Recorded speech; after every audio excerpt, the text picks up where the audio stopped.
உனக்கு தெரியும் நான் உன்னை பார்த்துட்டே மனமேடையில உட்கார்ந்துட்டு இருக்கேன்னு. என்ன பண்ண சொல்ற? அப்ப என்ன மட்டும் என்ன பண்ண சொல்ற? கல்யாணம் வேணான்னு சொல்லிருக்க வேண்டியதானே? நான் சொல்லலாம் தான் நினைச்சேன். ஆனா பயத்துல என்ன பண்றதுன்னு தெரியாம அமைதியா இருந்துட்டேன். ஆமா, அமைதியா இருந்ததுனால என்ன நடந்துச்சுன்னு பாத்தியா? இப்ப நீ யுவராஜோட வைஃப் ஆயிட்ட. அப்போது அவர்கள் இருந்த அறையின் கதவு திறந்தது. காதம்பரி உள்ளே வந்தார். ஜனனி, உன்னோட ரூம் இது இல்ல, யுவராஜோட ரூம் தான் உன்னோட ரூம். இல்ல ஆண்டி, அந்த டெவில் கூட போய் எப்படி என்ன இருக்க சொல்றீங்க? உங்களுக்கு தெரியும்ல, அவன் வீட்டுக்கு வந்தாலே நான் பயத்துல ரூமை விட்டு வெளியே வரவே மாட்டேன். அப்படி இருக்கும்போது நான் எப்படி ஒரே ரூம்ல தங்குறது? முடியாது, நான் அவன் கூட போகவே மாட்டேன். இந்த டெவில் யுவராஜை குறைச்சி எடை போட்டுட்டான் அந்த சஞ்சனா. அப்படின்னா அடுத்து என்ன பண்றது சார்? முதல்ல அந்த கேசவனை பத்தின எல்லா ஆதாரத்தையும் கிரைம் டிபார்ட்மெண்ட்ல ஒப்படைச்சிடு. மேக் ஷோர் அவன் காலம் முழுக்க ஜெயில கம்பி எண்ணிட்டு தான் இருக்கணும் என்று தீர்க்கமாக கூற மீண்டும் சிவா கேட்டான். சார், அப்ப இந்த சஞ்சனாவை என்ன பண்றது? அவ என்ன வேணாலும் பண்ணட்டும். அதுக்கப்புறம் உங்ககிட்ட இருக்கிற அவளோட போட்டோஸை லீக் பண்ணிட்டு அன்னைக்கு ராத்திரி அவ உண்மையிலே யார் கூட இருந்தான்னு அவளுக்கு தெரிய வைக்கணும். Okay sir. டெவில் யுவராஜ், நான் அவனை டெவில்னு தான் கூப்பிடுவேன். அவன் கண்ணை காட்டினாலே வீட்ல இருக்கிற எல்லாரும் அமைதியாடுவாங்கன்னு காவியா சொல்லிட்டே இருப்பான். வீட்ல இருக்க யாருக்கும் அவன் முன்னாடி பேசவே தைரியம் இல்ல. காவியாக்கும் அந்த டெவில் யுவராஜ்னா அவ்வளோ பயம். அன்னைக்கு எல்லாம் நல்லபடியா போயிட்டு இருந்துச்சு. ஐயர் மந்திரத்தை சொல்லிட்டு இருந்தாரு. சஞ்சனாவும் அந்த டெவிலும் திருமணத்துக்கு ரெடியா இருந்தாங்க. அப்போ ஒரு சம்பவம் நடந்துச்சு. அப்புறம் எப்படி அந்த சஞ்சனாவுக்கு பதிலா அன்னைக்கு அந்த டெவில் யுவராஜ் கூட நான் மனமேடையில இருந்தேன். நான் எப்படி அந்த டெவில் யுவராஜுக்கு மனைவியான? எப்படி? வீட்டுல இருக்கிற எல்லாரும் டெவில் யுவராஜுக்கு ஏன் இவ்வளவு பயப்படுறாங்க? அவனை ஏன் எல்லாரும் டெவில்னு கூப்பிடுறாங்க? திருமண சடங்கெல்லாம் நல்லபடியா முடிஞ்சிருச்சு. இன்னில இருந்து நீங்க 2 பேரும் கணவன் மனைவி. அப்போது யுவராஜ் ஜனனியிடம் கூறினார். போய் பாட்டிக்கிட்ட ஆசீர்வாதம் வாங்கிக்கலாம். 2 பேரும் நல்லா இருங்கப்பா, நல்லா இருங்க, நல்லா இருங்க. இத பாரு யுவராஜ், நீ ஜனனிய கல்யாணம் பண்ணது கூட பரவாயில்ல. ஆனா நீ அவசரப்பட்டு தப்பான முடிவு எடுத்துட்ட. ஆனா நீ இந்த மாதிரி ஒரு முடிவு எடுப்பேன்னு நான் எதிர்பார்க்கவே இல்லை. இந்த மேரேஜை நம்மளால லீகலா ரெஜிஸ்டர் கூட பண்ண முடியாது. அதை பத்தி நீங்க கவலைப்படாதீங்க. You don't worry. ஜனனி, இப்போ நீ இந்த குடும்பத்து மருமகள் ஆயிட்ட. இத உன் முழு மனசோட ஏத்துக்கோ. அப்போ உங்க புள்ளைய போய் தடுக்க வேண்டியதானே? அவன்கிட்ட பேச உங்களுக்கு தைரியம் இல்லையா? காவியா, கொஞ்சம் அமைதியா இரு. என்ன நடக்க வேண்டியது நடந்து முடிஞ்சிருச்சு. ஜனனி செல்லம், நீ இது வரைக்கும் யுவராஜோட கோபத்தை மட்டும்தான் பார்த்திருப்ப. ஆனா என்ன நம்பு, அவன் ரொம்ப ரொம்ப நல்லவன். ஜனனி, நீ அண்ணாவோட ரூமுக்கு போகலன்னா உன்னை இழுத்துட்டு போக யுவராஜ் இங்க வந்துருவான். இப்படியே பேசிட்டு இருக்கீங்க, நல்லதா பேச மாட்டீங்களா? நீ யுவராஜ் ரூமுக்கு போறது தவிர உனக்கு வேற வழி இல்ல. ஆமா ஜனனி, சீக்கிரம் போ. அப்புறம் தேவையில்லாம யுவராஜோட கோபத்தை பார்க்க வேண்டியது வரும். யுவராஜ் ஸ்டடி ரூமில் தன் ஃபைல்களை செக் செய்து கொண்டிருந்தான். அப்போது அவன் PA சிவாவிடமிருந்து அவனுக்கு கால் வந்தது. யுவராஜ் போனை எடுத்து சிவாவின் காலை அட்டன் செய்தவுடன் சிவா கூறினான். சார், சஞ்சனா அவளோட பாய் ஃப்ரெண்ட் கூட ஒன்று சேர்ந்துட்டா. அவ இன்னைக்கு ராத்திரி உங்களை பிளாக்மெயில் செய்வான்னு நினைக்கிறேன். அவ என்ன வேணாலும் பண்ணட்டும். அதுக்கப்புறம் உங்ககிட்ட இருக்கிற அவளோட போட்டோஸை லீக் பண்ணிட்டு அன்னைக்கு ராத்திரி அவ உண்மையிலே யார் கூட இருந்தான்னு அவளுக்கு தெரிய வைக்கணும். ஓகே சார் என்று கூறி யுவராஜ் போனை கட் செய்தான்.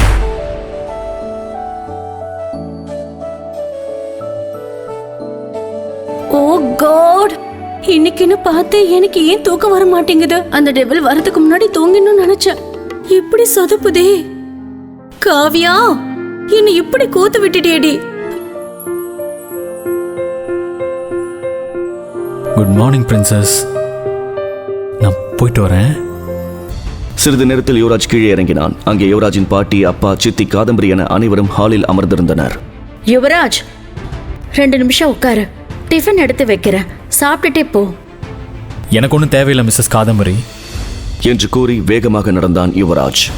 கொஞ்சம் நில்லு யுவராஜ், இன்னைக்கு எங்க போற? அதற்கு யுவராஜ் கூறினான். ஆஃபீஸ் என்றான் காட்டமாக. யுவராஜ், நேத்து தான் உனக்கு கல்யாணம் முடிஞ்சது.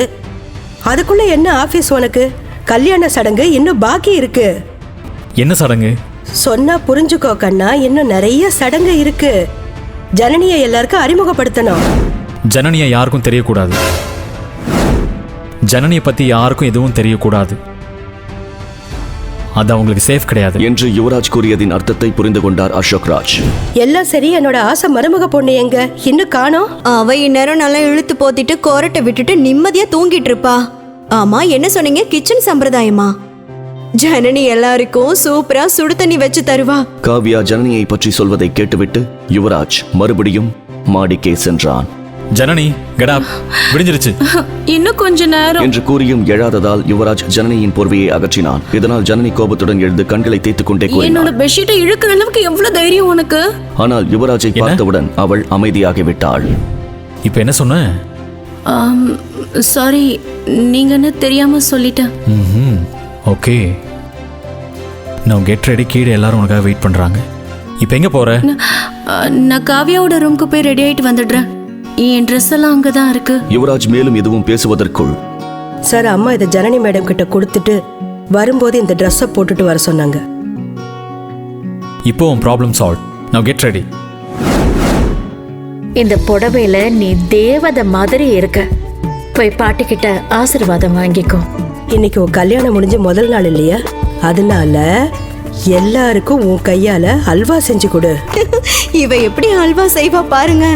சரி, ஏதாவது ரெசிபி பார்த்து ஹல்வாவை செய். ஹல்வாவா? நான் எப்படி செய்ய போறேன்னு தெரியலையே. எனக்கு ஒழுங்கா கேஸ் ஆன் பண்ணவே தெரியாது. நல்லா மாட்டிக்கிட்ட. ஹல்வா ரவையிலையா செய்வாங்க? இப்ப என்னடி பண்ண போற? ஜனனி, உனக்கு ஹல்வா சாப்பிட மட்டும் தானே தெரியும். ஸோ சமையல் சம்பிரதாயம் எல்லாம் முடிஞ்சதா? முடிஞ்சது. பாட்டி உங்ககிட்ட அல்வா கொடுத்துட்டு வர சொன்னாங்க. அப்போ அங்கேயே நின்றுகிட்டு இருக்க, இங்கே வந்து கொடு.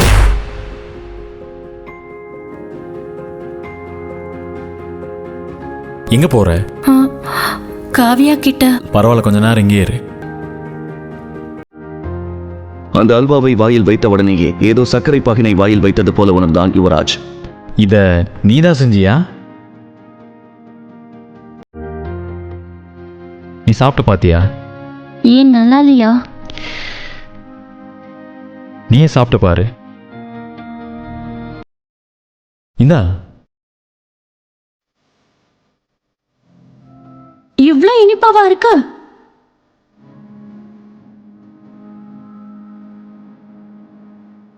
இதையே சாப்பிடுறீங்க? அதற்கு அவளை பார்த்த யுவராஜ் பொறுமையாக, வேற என்ன பண்றது, நீதானே செஞ்ச, அட்ஜஸ்ட் பண்ணிக்கிறேன் என்று கூறிவிட்டு யுவராஜ் முழு ஹல்வாவையும் சாப்பிட்டான். ஜனனி அங்கிருந்து கிளம்பினாள். இங்க பாரு, இன்னைக்கு நீ முதலா மருமகளா சமைச்சிருக்கல, அதுக்கு தான் உனக்கு இந்த கிஃப்ட் பிடிச்சிருக்கான்னு பாரு. ஐயோ ஆண்டி, இது என்ன அவ்வளவு பெரிய விஷயமா? பெரிய விஷயம்தான் ஜனனி.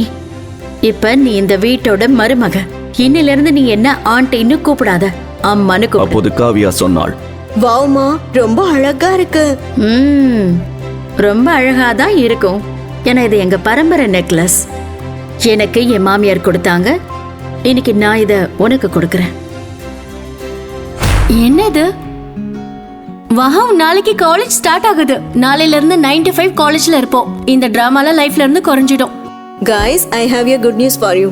நானே உங்களோட காலேஜ் ஜாயின் பண்ண போறேன் as a director of drama club. அதற்கு கோபமாக காவியா சொன்னாள், அப்படின்னா நீ எங்களை அங்கேயே நிம்மதியா இருக்க விட மாட்டியா? அதற்கு கடுப்பான தர்ஷினி, ஓ ஹலோ, உங்களுக்கு முன்னாடி அது ஏன் காலேஜ்ங்கறத மறந்துடாத.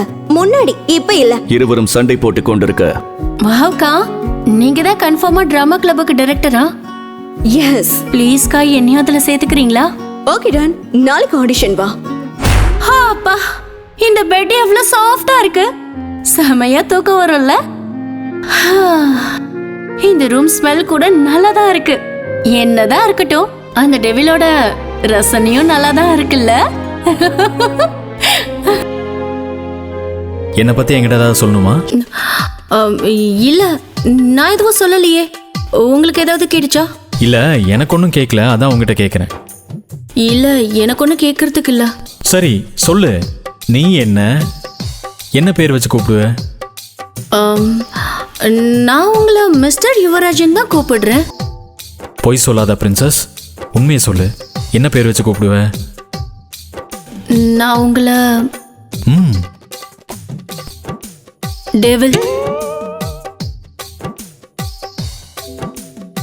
டெவிலா?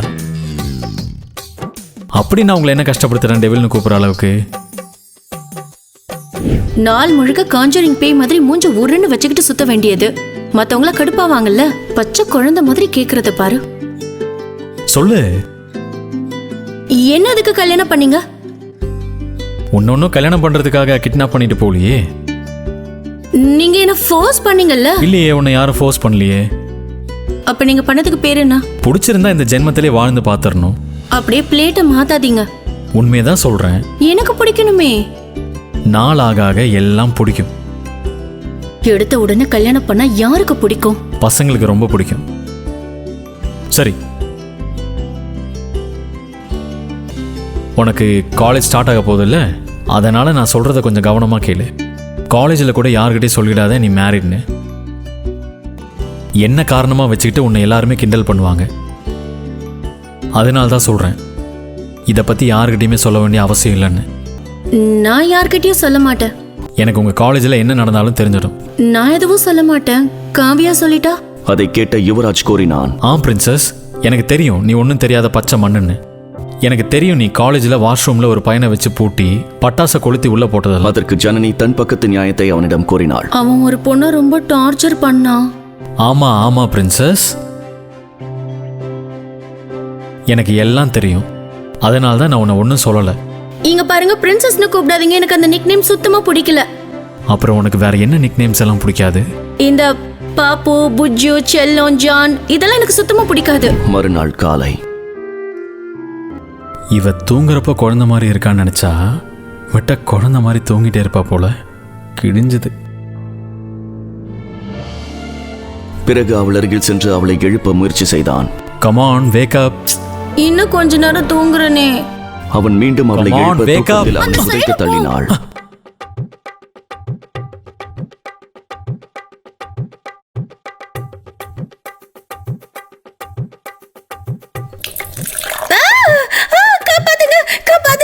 அதை கேட்டு யுவராஜ் ஜனனியிடம் கூறினார். Good morning.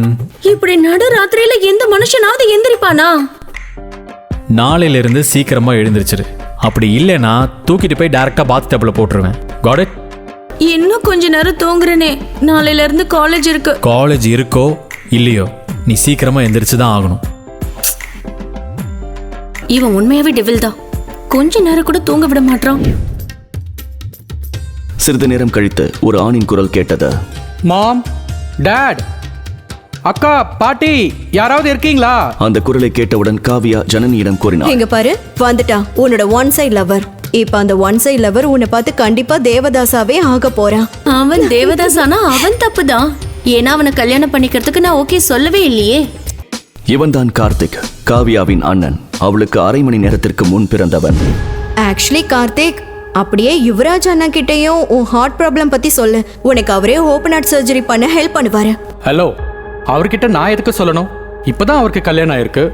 எப்படியாப்பட்ட பேர் அவங்கன்னு இன்னும் கொஞ்ச நாள்ல தெரியும். நான் மட்டும் அப்போ வெளிநாட்டுக்கு போயிருக்கலன்னா கண்டிப்பா கல்யாணத்தை மிஸ் பண்ணியிருக்கவே மாட்டேன். சரி, அதெல்லாம் விடுங்க. எங்க என் பூதா நீ வர சொல்லு, பார்க்கணும். Let me introduce you. இவங்க தான் உன்னோட oops நம்மளோட அண்ணி மிஸ்ஸஸ் ஜனனி யுவராஜ் சிகாமணி. அதை கேட்டவுடன் கார்த்திக்கின் முகம் சிவந்தது.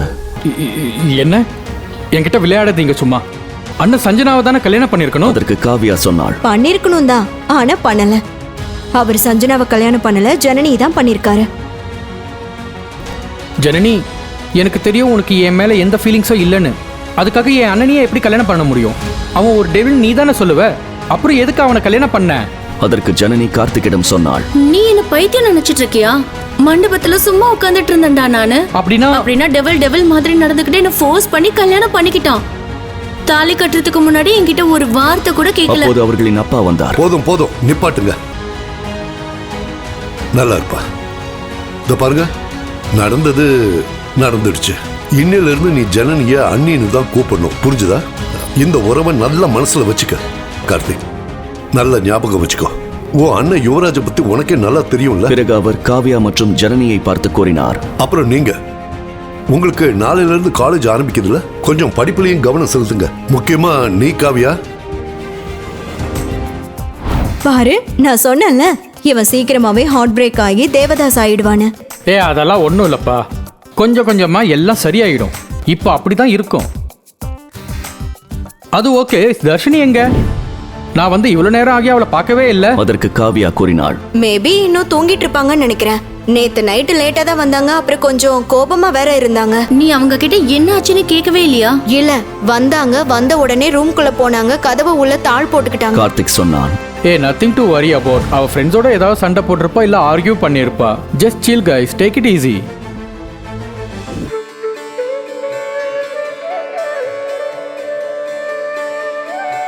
சீக்கிரம்ப்பா, டெக்கரேஷன் வேலையெல்லாம் இன்னும் 2 மணி நேரத்துக்குள்ள முடிக்கணும். விடிஞ்சா கல்யாணம். எல்லாரையும் அதட்டி வேலை வாங்கிட்டு இருந்தாங்க காதம்பரி. பொள்ளாச்சியோட புறநகர் பகுதியில அரண்மனை மாதிரி இருந்த அந்த பிரம்மாண்டமான பங்களா அந்த ராத்திரி நேரத்துல ஒரு பிக் ஃபேட் வெட்டிங்காக பரபரப்பா ரெடியாகிட்டு இருந்துச்சு. வீட்டு வேலைக்காரங்க எல்லாரும் அந்த பங்களா முழுக்க ஒவ்வொரு இடத்தையும் பார்த்து பார்த்து டெக்கரேஷன் பண்ணிட்டு இருந்தாங்க. கெஸ்ட், ரிலேஷன்ஸ்னு அந்த இடமே பரபரப்பா இருந்துச்சு. அப்போ ஒரு 65 வயசு மதிக்கத்தக்க லக்ஷ்மி தேவி தன்னோட ரூம்ல இருந்து வெளியே வந்து வேலைக்காரங்க சரியா வேலை செஞ்சிட்டு இருக்காங்களான்னு பாத்துக்கிட்டு இருந்த தன்னோட மருமக காதம்பரிய பார்த்து, நாளைக்கு காலையில கல்யாணம், வேலை முடிஞ்சிருந்தானேன்னு கேட்டாங்க. இன்னைக்கு வந்து நாளைக்கு கல்யாணம்னா எப்படி அத்த? ராப்பகல வேலை வாங்கிட்டு இருக்கேன் பாருங்க, யாருமே சாப்பிடல இன்னும். ஆனா இந்த யுவராஜ் ஏன் இப்படி திடீர்னு முடிவெடுத்தான்னு தான் எனக்கு புரியவே இல்ல. இவன் தான் இந்த குடும்பத்தோட மூத்த வாரிசு. இவனோட கல்யாணத்தை எப்படியெல்லாம் பண்ணணும்னு நாம் ஆசைப்பட்டோம். ஆதங்கப்பட்டா காதம்பரி. இன்னைக்கு நேத்து அவனை பாக்குறோம். சின்ன வயசுல இருந்தே அவன் இப்படிதான். அவன் என்ன நினைக்கிறானோ அதைத்தான் செய்வான். நாமளும் எத்தனையோ தடவை கல்யாணம் பண்ணிக்க சொல்லி சொன்னோம். ஆனா அவன் முடியாதுன்னு பிடிவாதமா இருந்தான். எங்க இவன் கல்யாணமே பண்ணிக்க மாட்டானோன்னு நினைச்சேன். நல்ல வேளை இப்பவாவது கல்யாணம் பண்ணிக்கிறேன்னு சொல்லி இருக்கானே, அத நினைச்சு எனக்கு ரொம்ப சந்தோஷமா இருக்கு. சீக்கிரம் வேலையை முடிச்சிட்டு சாப்பிடு. சரி, பசங்கள்லாம் எங்க காணோம்னு கேட்டாங்க லக்ஷ்மி தேவி. தர்ஷினி ஷாப்பிங் போயிருக்கா. காவ்யாவும் அவ ஃப்ரெண்ட் ஜனனியும் குழந்தைங்க கூட வெளியில விளையாடிட்டு இருக்காங்க அத்த. நீங்க போய் ரெஸ்ட் எடுங்க, நான் எல்லாத்தையும் பாத்துக்கிறேன்னு காதம்பரி சொல்லிட்டு வேலைய பார்க்க ஆரம்பிச்சாங்க. இந்த குடும்பத்தோட மூத்த லீகல் வாரிசு தான் யுவராஜ். ராஜ் குரூப் ஆஃப் கம்பெனியோட சிஇஓ. தமிழ்நாட்டோட டாப் 10 பணக்காரர்கள் லிஸ்ட்ல யுவராஜோட பேரும் இருக்கு. 29 வயசாகிற யுவராஜ் பிசினஸ்ல கால் பதிக்காத துறையே இல்லைன்னு சொல்லலாம். கோயம்புத்தூர்ல மட்டும் கிடையாது, இந்தியாவிலையும் வெளிநாட்டிலையும் கூட அவனுக்கு கம்பெனிகள் இருக்கு. யுவராஜோட அப்பா பேரு அசோக் ராஜ். இவரும் ஒரு பிசினஸ் மேன் தான். இவரோட 2வது மனைவி தான் காதம்பரி. இவங்களுக்கு கார்த்திக், காவ்யான்னு ட்வின்ஸ் இருக்காங்க. 2 பேரும் காலேஜ்ல படிச்சுக்கிட்டு இருக்காங்க. திடீர்னு யுவராஜ் தன்னோட பிசினஸ் பார்ட்னர் கேசவனோட பொண்ணு சஞ்சனாவை நாளைக்கு கல்யாணம் பண்ணிக்கிறதா அனௌன்ஸ் பண்ணிட்டான். அத கேட்ட அவங்க குடும்பத்துல இருக்கிற எல்லாருக்கும் பயங்கர ஷாக்கா இருந்துச்சு. ஆனாலும் அவனை எதிர்த்துதான் யாருமே கேள்வி கேட்க முடியாதே. ஏன்னா அவனுக்கு இன்னொரு பேர் இருக்கு, டெவில். அவன் பேரை கேட்டாலே எல்லாரும் பயந்து நடுங்குவாங்க. அவனோட வார்த்தைக்கு மறுவார்த்தை பேச யாருக்கும் இங்க தைரியம் கிடையாது. அதனால வேற வழி இல்லாம வாய மூடிக்கிட்டு கல்யாணத்துக்கான வேலைய பாத்துக்கிட்டு இருந்தாங்க. அதே பங்களாவோட வெளிப்பக்கத்துல இருக்கிற கார்டன் பகுதியில 4-5 குழந்தைங்க இங்கேயும் அங்கேயும் முயல் குட்டிக மாதிரி ஓடிக்கிட்டு இருந்தாங்க. அவங்களுக்கு நடுவுல பிங்க் கலர் சுடியில தேவதை மாதிரி இருந்த 19 வயசு ஜனனி கண்ணுல கருப்பு கலர் துணியை கட்டிக்கிட்டு தன்னோட கைய முன்னாடி காத்துல நீட்டிக்கிட்டு எல்லாரும் எங்க இருக்கீங்கன்னு கேட்டுக்கிட்டே நடந்து வந்துகிட்டு இருந்தா. யுவராஜோட தங்கச்சி காவ்யாவோட திக் ஃப்ரெண்ட் இவ. 2 பேரும் ஜாடிக்கேத்த மூடி. காவ்யா ஒரு அருந்தவாளு, சரியான சேட்டக்காரி. ஜனனி பேருக்கேத்த மாதிரி ரொம்ப அமைதியான பொறுப்பான பொண்ணு. ஆனா பாவம், அப்பா அம்மா கிடையாது. ஒரு ஆர்ஃபனேஜ்ல தான் வளர்ந்தா. இப்போ காலேஜ் செமஸ்டர் லீவுங்கிறதுனால தன்னோட ஃப்ரெண்ட் காவ்யா வீட்ல வந்து தங்கி இருக்கா. குட்டி பசங்க எல்லாருக்கும் ஜனனினா அவ்வளோ பிடிக்கும், உயிரா இருப்பாங்க. ஜனனி வேணும்னே சின்ன பசங்களை பிடிக்காம காவ்யாவை பிடிச்சு மாட்டி விட்டுட்டா. அடி பாவி, இரு, இப்போ நான் வந்து உன்னை பிடிக்கிறேன் அப்படின்னு சொல்லிட்டு காவ்யா கண்ணை கட்டிக்கிட்டா. காவ்யா கிட்ட சிக்க கூடாதுன்னு நினைச்ச ஜனனி கார் பார்க்கிங்ல இருந்த ஒரு டொயோட்டோ ஃபார்ச்சுனர் காரோட டோரை திறந்து பின் சீட்ல போய் ஒளிஞ்சுக்கிட்டா. இந்த காவ்யா நம்மளை எப்படி கண்டுபிடிக்கிறான்னு பாப்போம். அவ்வளோ சீக்கிரம் சீக்கிடுவாளா இந்த ஜனனி? அவ பெருமூச்சு விட்ட அடுத்த நிமிஷமே அந்த கார் டோரை யாரோ திறக்கிற சத்தம் கேட்டுச்சு. உடனே அவ மூச்சு விடாம தன்னோட உடம்ப இன்னும் குறுக்கி சீட்டுக்கு இடையில போய் நல்லா ஒளிஞ்சுக்கிட்டா. அடுத்த நிமிஷம் அந்த கார் ஸ்டார்ட் ஆயிடுச்சு. அச்சச்சோ, நம்ம கார்ல இருக்கிறது தெரியாம யாரோ காரை ஸ்டார்ட் பண்றாங்க போலயே நினைச்ச அவ, நான் கார்ல இருக்கேன்னு சொல்லிக்கிட்டே மெதுவா தன்னோட தலைய உயர்த்தி டிரைவர் சீட்டை பார்த்தா. முன்னாடி இருந்த கண்ணாடியில டிரைவர் சீட்ல உட்கார்ந்திருந்தவனோட முகம் தெரிஞ்சது. அந்த முகத்தை பார்த்த உடனே அதுக்கு மேல அவ வாயிலிருந்து வார்த்தையே வரல, வெறும் காத்து தான் வந்துச்சு. அது வேற யாரும் இல்ல, சாட்சாத் நம்ம யுவராஜே தான். Leather jacket, black colour shirt, gold ஃபேஸ்னு பார்க்கவே டெரரா இருந்தான். அச்சோ, டெவில், இவன் எப்படி இங்க யோசிச்சவ அந்த கார் யாரோடதுன்னு சுத்தி பார்த்தா. ஐயோ, இது இவனோட காரா? போயும் போயும் இந்த கார்லயா நான் ஏறணும்? காவ்யா கிட்ட இருந்து தப்பிக்கலாம்னு நினைச்சு இந்த டெவில் கிட்ட வந்து மாட்டிக்கிட்டனே, இப்ப என்ன பண்றது? அவ யோசிச்சுக்கிட்டு இருக்கும் போதே அந்த பங்களாவோட காம்பவுண்ட தாண்டி அந்த கார் வேகமா போக ஆரம்பிச்சிருச்சு. அவ அப்படியே தன்னோட வாயை மூடிக்கிட்டு சீட்டுக்கு இடையில தன்னை நல்லா மறைச்சுக்கிட்டு படுத்துக்கிட்டா. மின்னல் வேகத்துல போன அந்த கார் அடுத்த 15 நிமிஷத்துல ஒரு ஃபார்ம் ஹவுஸ் முன்னாடி போய் நின்னுச்சு. அடுத்த நிமிஷம் அவன் காரை திறந்துக்கிட்டு வேகமா கீழே இறங்கி அந்த ஃபார்ம் ஹவுஸ் நோக்கி நடக்க ஆரம்பிச்சான் யுவராஜ். எஸ்கேப் ஆயிடு ஜனனி, இதை விட்டா நல்ல சான்ஸ் கிடைக்காது. இந்த டெவில் நாளைக்கு கல்யாணத்தை வச்சுக்கிட்டு இந்த நேரத்துல என்ன பண்றான்? அவனுக்கு செட்டப் ஏதாச்சும் இருக்குமோ? இவன் பணத்துக்கும் அழகுக்கும் 2-3 பொண்ணுங்க கூட வச்சுக்கலாம், தப்பில்ல. சரி, நம்ம போவோம். மெதுவா கார் கதவை திறந்துக்கிட்டு கீழே இறங்கினா. அப்ப பயங்கர சத்தத்தோட ஒரு கன் ஷாட் கேட்டுச்சு. மிரண்டு போயிட்டா நம்ம ஜனனி. அவளுக்கு பயத்துல என்ன பண்றதுன்னு தெரியாம ஓடி போய் ஒளிஞ்சுக்கிட்டா. அப்ப கேட்டுச்சு பாருங்க ஒரு குரல். என்னடா குப்தா, தப்பு செஞ்சுட்டு ஓடி போய் ஒளிஞ்சுக்கிட்டா? உன்னை என்னால கண்டுபிடிக்க முடியாதுன்னு நினைச்சிட்டியா என்று மிரட்டும் குரலில் கேட்டான் யுவராஜ். உள்ள ஒரு சேர்ல 40 வயசு ஆளை உட்கார வச்சு கை காலெல்லாம் கட்டி வச்சிருந்தாங்க. அந்த ஆளு யுவராஜ் கிட்ட கதறி கெஞ்ச ஆரம்பிச்சான். இல்ல சார், தெரியாம தப்பு பண்ணிட்டேன், ப்ளீஸ் என்னை விட்டுருங்க. இனிமே இந்த தப்பை நான் பண்ணவே மாட்டேன். என்னோட வைஃபுக்கும் என் பசங்களுக்கும் என்னை விட்டா யாரும் கிடையாது. ப்ளீஸ் சார், என்னை விட்டுடுங்க சார்னு கெஞ்சினா. ஜனனி மெதுவா தன்னோட தலையை தூக்கி ஜன்னல் வழியா அங்க என்ன நடக்குதுன்னு பார்க்க ஆரம்பிச்சா. யுவராஜ் கையில கன்னோட அந்த ஆளை மிரட்டிட்டு இருந்தான். என்னது, உன்னை விட்டுடுறதா? அதுக்கெல்லாம் சான்ஸே இல்ல. இந்த யுவராஜோட அகராதியில மன்னிப்புங்கிற பேச்சுக்கே இடம் கிடையாது. என் முகத்துக்கு நேரா நின்னு எதிர்க்கிறவங்கள கூட நான் மன்னிச்சு விட்டுடுவேன். ஆனா என் முதுகுக்கு பின்னாடி துரோகம் பண்றவங்கள என்னால மன்னிக்கவே முடியாது சொன்ன டெவில் யுவராஜ் துப்பாக்கிய குப்தாவோட தலைக்கு நேரான பொசிஷன்ல கொண்டு வந்தான். ஜனனி மூச்சு விடாம அமைதியா பாத்துக்கிட்டு இருந்தா. உண்மைய சொன்னா உயிரோட இருப்ப, இல்ல சதறிடுவ. யுவராஜ் மிரட்ட, சொல்லிடுறேன் சார், சொல்லிடுறேன் சார். நீங்க கல்யாணம் பண்ணிக்க போற சஞ்சனாவோட அப்பா கேசவன் தான் என்னை இப்படி செய்ய சொன்னாரு சார். அவர் நல்லவர் இல்ல சார். எல்லாமே லோ குவாலிட்டி டூப்ளிகேட் சரக்கு தான் சார். கமிஷனுக்கு ஆசைப்பட்டு நானும் சேர்ந்து தப்பு பண்ணிட்டேன் சார். ப்ளீஸ் சார், என்னை மன்னிச்சிடுங்க சார்.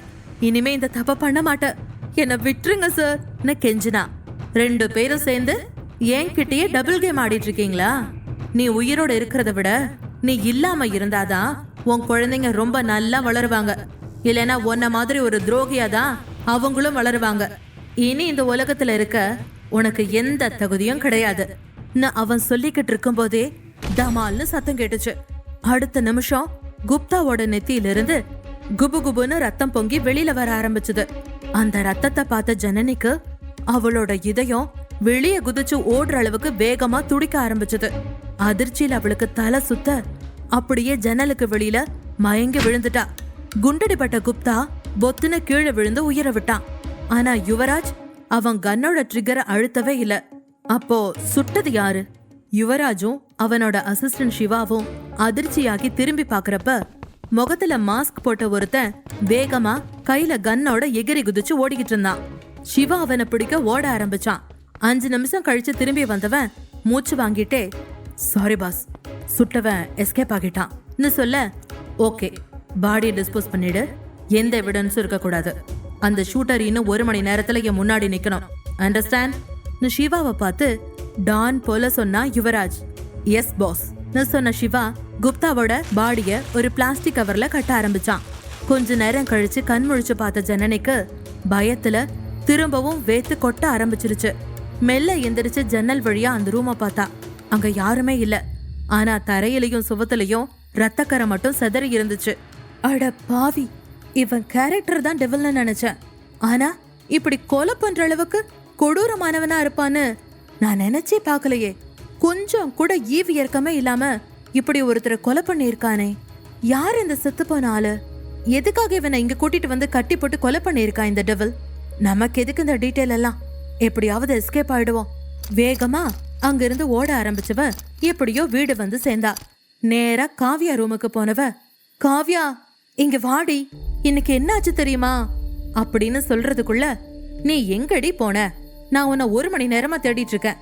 எங்க ஒளிஞ்சிட்டு இருந்த? சரி வா, ஷாப்பிங் போகணும், டைம் ஆயிடுச்சு அப்படின்னு புரியாம பேசிட்டு இருந்தா காவ்யா. ஐயோ, நான் ஒன்னு சொல்ல வந்தா கேளுடி. உங்க அண்ணன் அந்த டெவில் என்று வாயெடுக்க கரெக்டா அந்த ரூமுக்குள்ள வந்தாங்க காவ்யாவோட பாட்டி. இப்போ ஒன்னும் நீங்க ஷாப்பிங் போக வேணாம், உங்களுக்கு தேவையான ட்ரெஸ்ஸை நான் ஏற்கனவே தர்ஷினியை விட்டு வாங்கிட்டு வர சொல்லிட்டேன்னு பாட்டி சொன்னாங்க.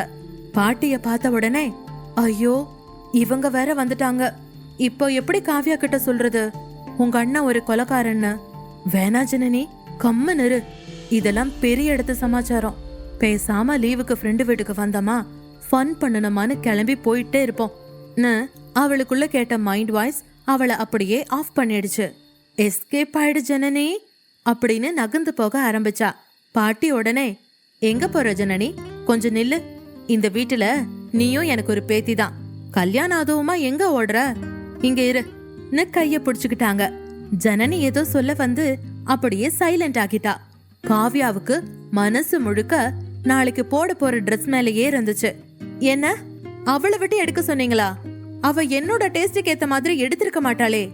லச்சு பாட்டி, நீயே அவளை எனக்கு எடுக்க சொன்ன காவ்யா கோபமா கேட்க, ஆஹா மேடம், நீங்க போய் ட்ரெஸ் எடுத்தீங்கன்னா எப்படி எடுப்பீங்கன்னு எனக்கு தெரியாதா? கல்யாணத்துல அரை ட்ரௌசரோட வந்து நிப்ப, நாளைக்காவது ஒரு பொண்ணா அடக்க ஒடுக்கமா இருன்னு சொல்லி தர்ஷினிய பாட்டி கூப்பிட்டாங்க.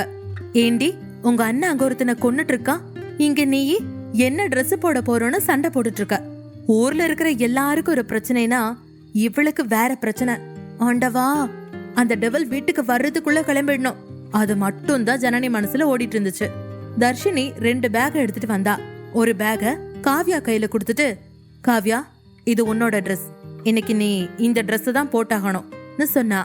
அத வாங்கி பிரிச்சு பார்த்த காவ்யா ஷாக் ஆகி, ஐய லெஹங்காவா, சான்ஸ்லெஸ், என்னால இதெல்லாம் போடவே முடியாது, ஃபுல்லா முடிக்கிட்டு எவ்வளவு நேரம் என்ன நிக்க சொல்றீங்க, என்னால எல்லாம் முடியாது. லச்சு என்ன இதெல்லாம் சொல்ல, பாட்டி காவ்யாவோட காதை புடிச்சு திருக்கி, நாளைக்கு நீ இந்த ட்ரெஸ் தான் போட்டுக்கணும், போட முடியாதுன்னு சொன்ன அப்புறம் உன் அண்ணனை கூப்பிடுவேன், என்ன கூப்பிடவா கேட்க, ஐயோ போதும் லட்சு போதும், இதுக்கெல்லாம் யாராவது அண்ணனை கூப்பிடுவாங்களா? அண்ணனா அவன் சுரன். உனக்கு என்ன, இன்னைக்கு நான் இந்த ட்ரெஸ் போட்டுக்கணும் அவ்வளவுதானே, போட்டுக்கிறேன், போட்டு தொலைகிறேன்னு சொல்லிட்டு மூஞ்ச 7 முழத்துக்கு வச்சுக்கிட்டு வாங்கிக்கிட்டா. பாட்டி சிரிச்சுக்கிட்டே தர்ஷினி கிட்ட இருந்து ஜனனிக்கான ட்ரெஸ்ஸை வாங்கி கொடுத்தாங்க. ஐயோ பாட்டி, எனக்கு ட்ரெஸ் எல்லாம் வேணாம், என்கிட்ட இருக்கிற ட்ரெஸ்ல இருந்து நான் ஏதாவது ஒன்ன போட்டுக்கிறேன் பாட்டின்னு ஜனனி சொன்னா. இல்ல ஜனனி, உனக்காக ஆசையா வாங்கியிருக்கோம், இந்த ட்ரெஸ்ஸை தான் இன்னைக்கு நீ போட்டுக்கணும்னு பாட்டி சொல்லவும் தயங்கிக்கிட்டே இருந்த ஜனனி தர்ஷினியும் பாட்டியும் வற்புறுத்தி சொன்னதுக்கு அப்புறம் ட்ரெஸ்ஸை வாங்கிக்கிட்டா. அந்த பிங்க் கலர் லெஹங்கா ரொம்ப அழகா இருந்துச்சு. காவ்யா ட்ரெஸ்ஸை வாங்கிட்டு கோவமா தன்னோட ரூமுக்கு போனா. காவ்யா, நாளைக்கு எனக்கு ஒரு முக்கியமான வேலை இருக்கு, நான் போயிட்டு கல்யாணத்துக்கு வந்துடுறேன் அப்படின்னு அவசரமா சொல்லிட்டு வேகமா நடக்க ஆரம்பிச்சா ஜனனி. ஆக்சுவலா ஓடிட்டு இருந்தா. இந்த வீட்டை விட்டு போகணும்டா சாமின்னு போன் பாத்துக்கிட்டே எதிரில யாரு வர்றாங்கங்கறத கவனிக்காம விறுவிறுன்னு போனவ குறுக்க யாரோ டக்குன்னு வர டம்முன்னு அவங்க மேல மோதினா. எங்க கீழே விழுந்துருவோமோன்னு நினைச்சு அவ கண்ணை இறுக்கி மூட, அவ விழறதுக்குள்ள சரியா அவளை பிடிச்சாங்க. அவ மேல மோதின ஆள் செம்ம ஸ்ட்ராங்கா இருந்துச்சு.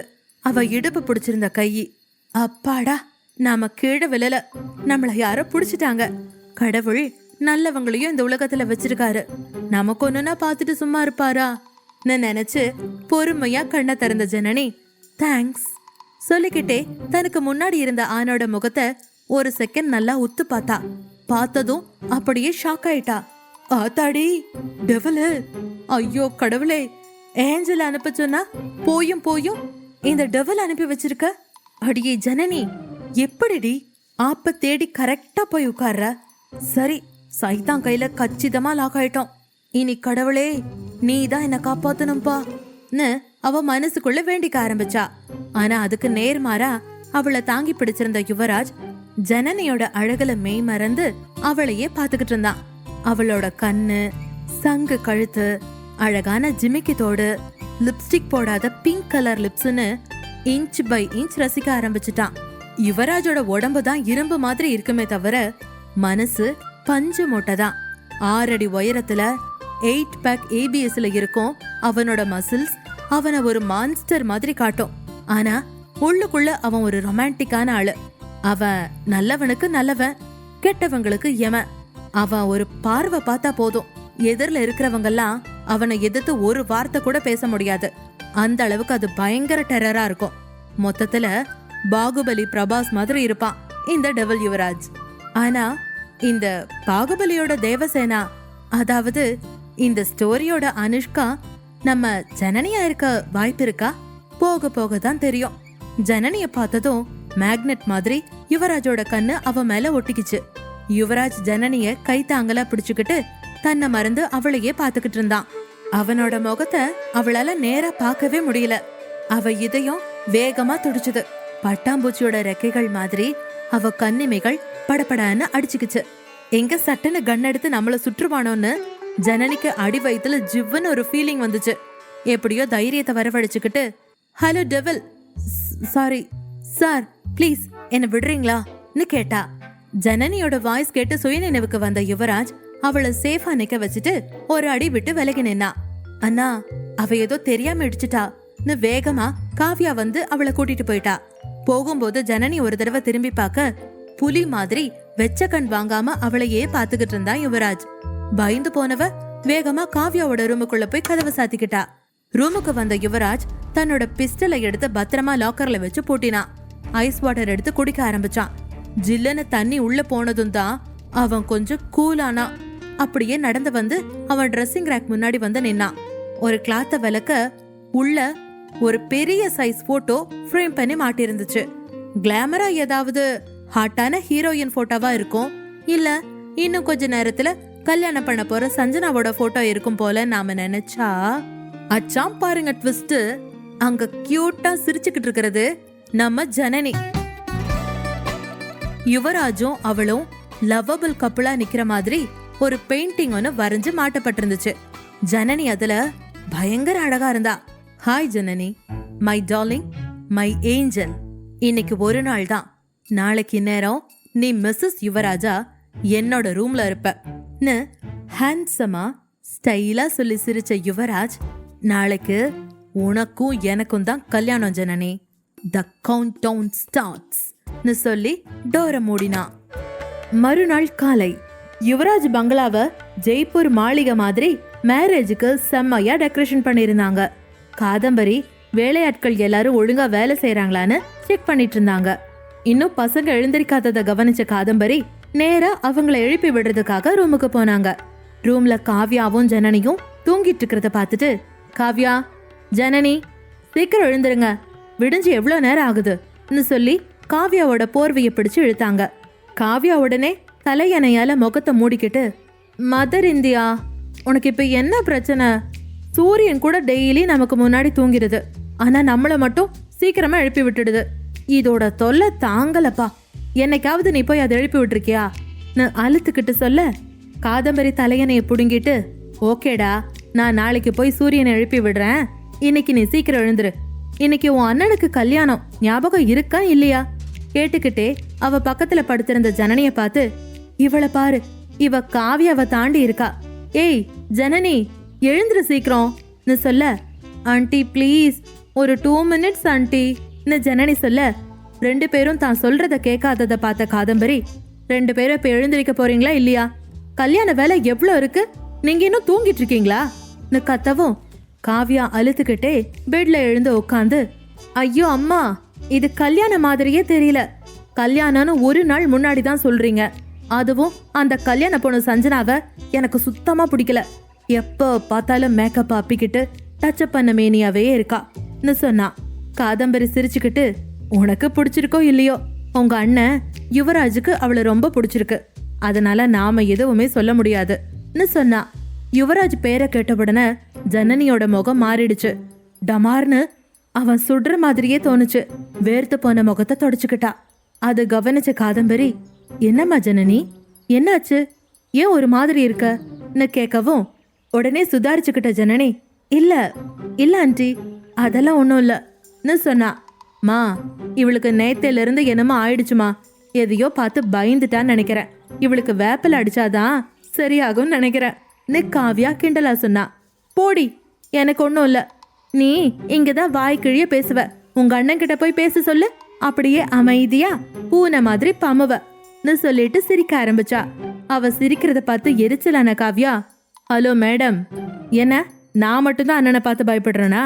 நீ மட்டும் ரொம்ப ஒழுங்கா? அண்ணன் வீட்டுக்கு வந்திருக்கான்னு தெரிஞ்சா போதும், ரூமை விட்டு வெளியிலயே வரமாட்ட. நீ என்ன கிண்டல் பண்ண வந்துட்டியான்னு சொன்னா. ஆமா, நானும் பயப்படுறேன் தான், ஒத்துக்கிறேன். உங்க அண்ணன் கண்ணை பார்த்தாலே எல்லாரும் அப்படியே பயந்து போய் நின்னுடுறாங்க. அப்பப்பா, அது மனுஷனோட கண்ணு மாதிரியா இருக்கு, பேய் கண்ணு மாதிரி இருக்கு. இவங்க 2 பேரும் இப்படி பேசிட்டு இருந்ததை பார்த்த காதம்பரி இடுப்புல கைய வச்சுக்கிட்டு, 2 பேரும் இன்னைக்கு ஃபுல்லா இப்படியே உட்காந்து பேசிட்டு தான் இருக்க போறீங்களா? டைம் ஆகுது, சீக்கிரம் ஃப்ரெஷ் அப் ஆயிட்டு கீழே வாங்கன்னு சொல்லிட்டு கிளம்பி கீழே போனாங்க. ஜனனி காவ்யா 2 பேரும் ரெடியாக ஆரம்பிச்சாங்க. திடீர்னு கல்யாணம் வச்சதால முக்கியமான விஐபிகளுக்கு மட்டும்தான் இன்ஃபார்ம் பண்ணியிருந்தாங்க. ஒவ்வொருத்தரா வர ஆரம்பிச்சிருந்தாங்க. வீட்ல எல்லாரும் பிஸியா இருந்தாங்க. சஞ்சனாவும் ஒரு ரூம்ல ரெடி ஆயிட்டு இருந்தா. அவளோட ஃப்ரெண்ட்ஸ் எல்லாருமே அவளை சுத்தி உட்காந்து கலாய்ச்சி பேசி சிரிச்சுக்கிட்டு இருந்தாங்க. சஞ்சனாவோட ஃப்ரெண்டு ஷீதல் அவகிட்ட, ஹேய் சஞ்சு, உண்மையாவே நீ ரொம்ப லக்கி கேர்ள்ரி. எத்தனை பொண்ணுங்க மிஸ்ஸஸ் யுவராஜா ஆகணும்னு ட்ரீம்ல இருக்காங்க. ஆனா நீ இந்த காம்படிஷன்ல ஜெயிச்சிட்டியே, எப்படிடி நீ ஏக்கத்தோட கேட்க, சஞ்சனா சிரிச்சுக்கிட்டே திமிரா, ஹேய் ஷீதல், நான் யாருங்கிறத மறந்துட்டியா? I am Sanjana Kesavan. நானும் யுவராஜும் மட்டும்தான் இந்த வேர்ல்டுலயே பெஸ்ட் பேர். அது அந்த யுவராஜுக்கே தெரியும். அதனாலதான் என்ன செலக்ட் பண்ணியிருக்கான்னு சொன்னா. அப்ப அவளோட இன்னொரு ஃப்ரெண்ட் எஸ்டி, ஆனா அந்த யுவராஜ் ரொம்ப டேஞ்சரஸ் கை, அவன் பேரை கேட்டாலே இந்த சிட்டியே நடுங்குதுன்னு சொன்னா. அத கேட்ட சஞ்சனா, ஆமா நீ சொல்றது உண்மைதான், ஆனா அந்த யுவராஜ மயக்க என்னோட இந்த பியூட்டியே போதாதா என்ன? அவன் என்ன ரொம்ப லவ் பண்றான். அதனாலதான் அவன் என்ன கல்யாணம் பண்ணிக்கவே ஓகே சொன்னான். அவனை பார்த்து ஊரே பயந்தாலும் அவன் என் பின்னாடி நாய்க்குட்டி மாதிரி சுத்த போறான். நான் சுத்த வைப்பேன். அதெல்லாம் நீங்க பார்க்கத்தானே போறீங்கன்னு ரொம்ப திமிரா சொன்னா. இங்க காவ்யாவோட ரூம்ல ஜனனி கிளம்பி ரெடியா இருந்தா. ஆனா பாத்ரூமுக்கு ட்ரெஸ் சேஞ்ச் பண்ண போன காவ்யா இன்னும் வெளியில வரல.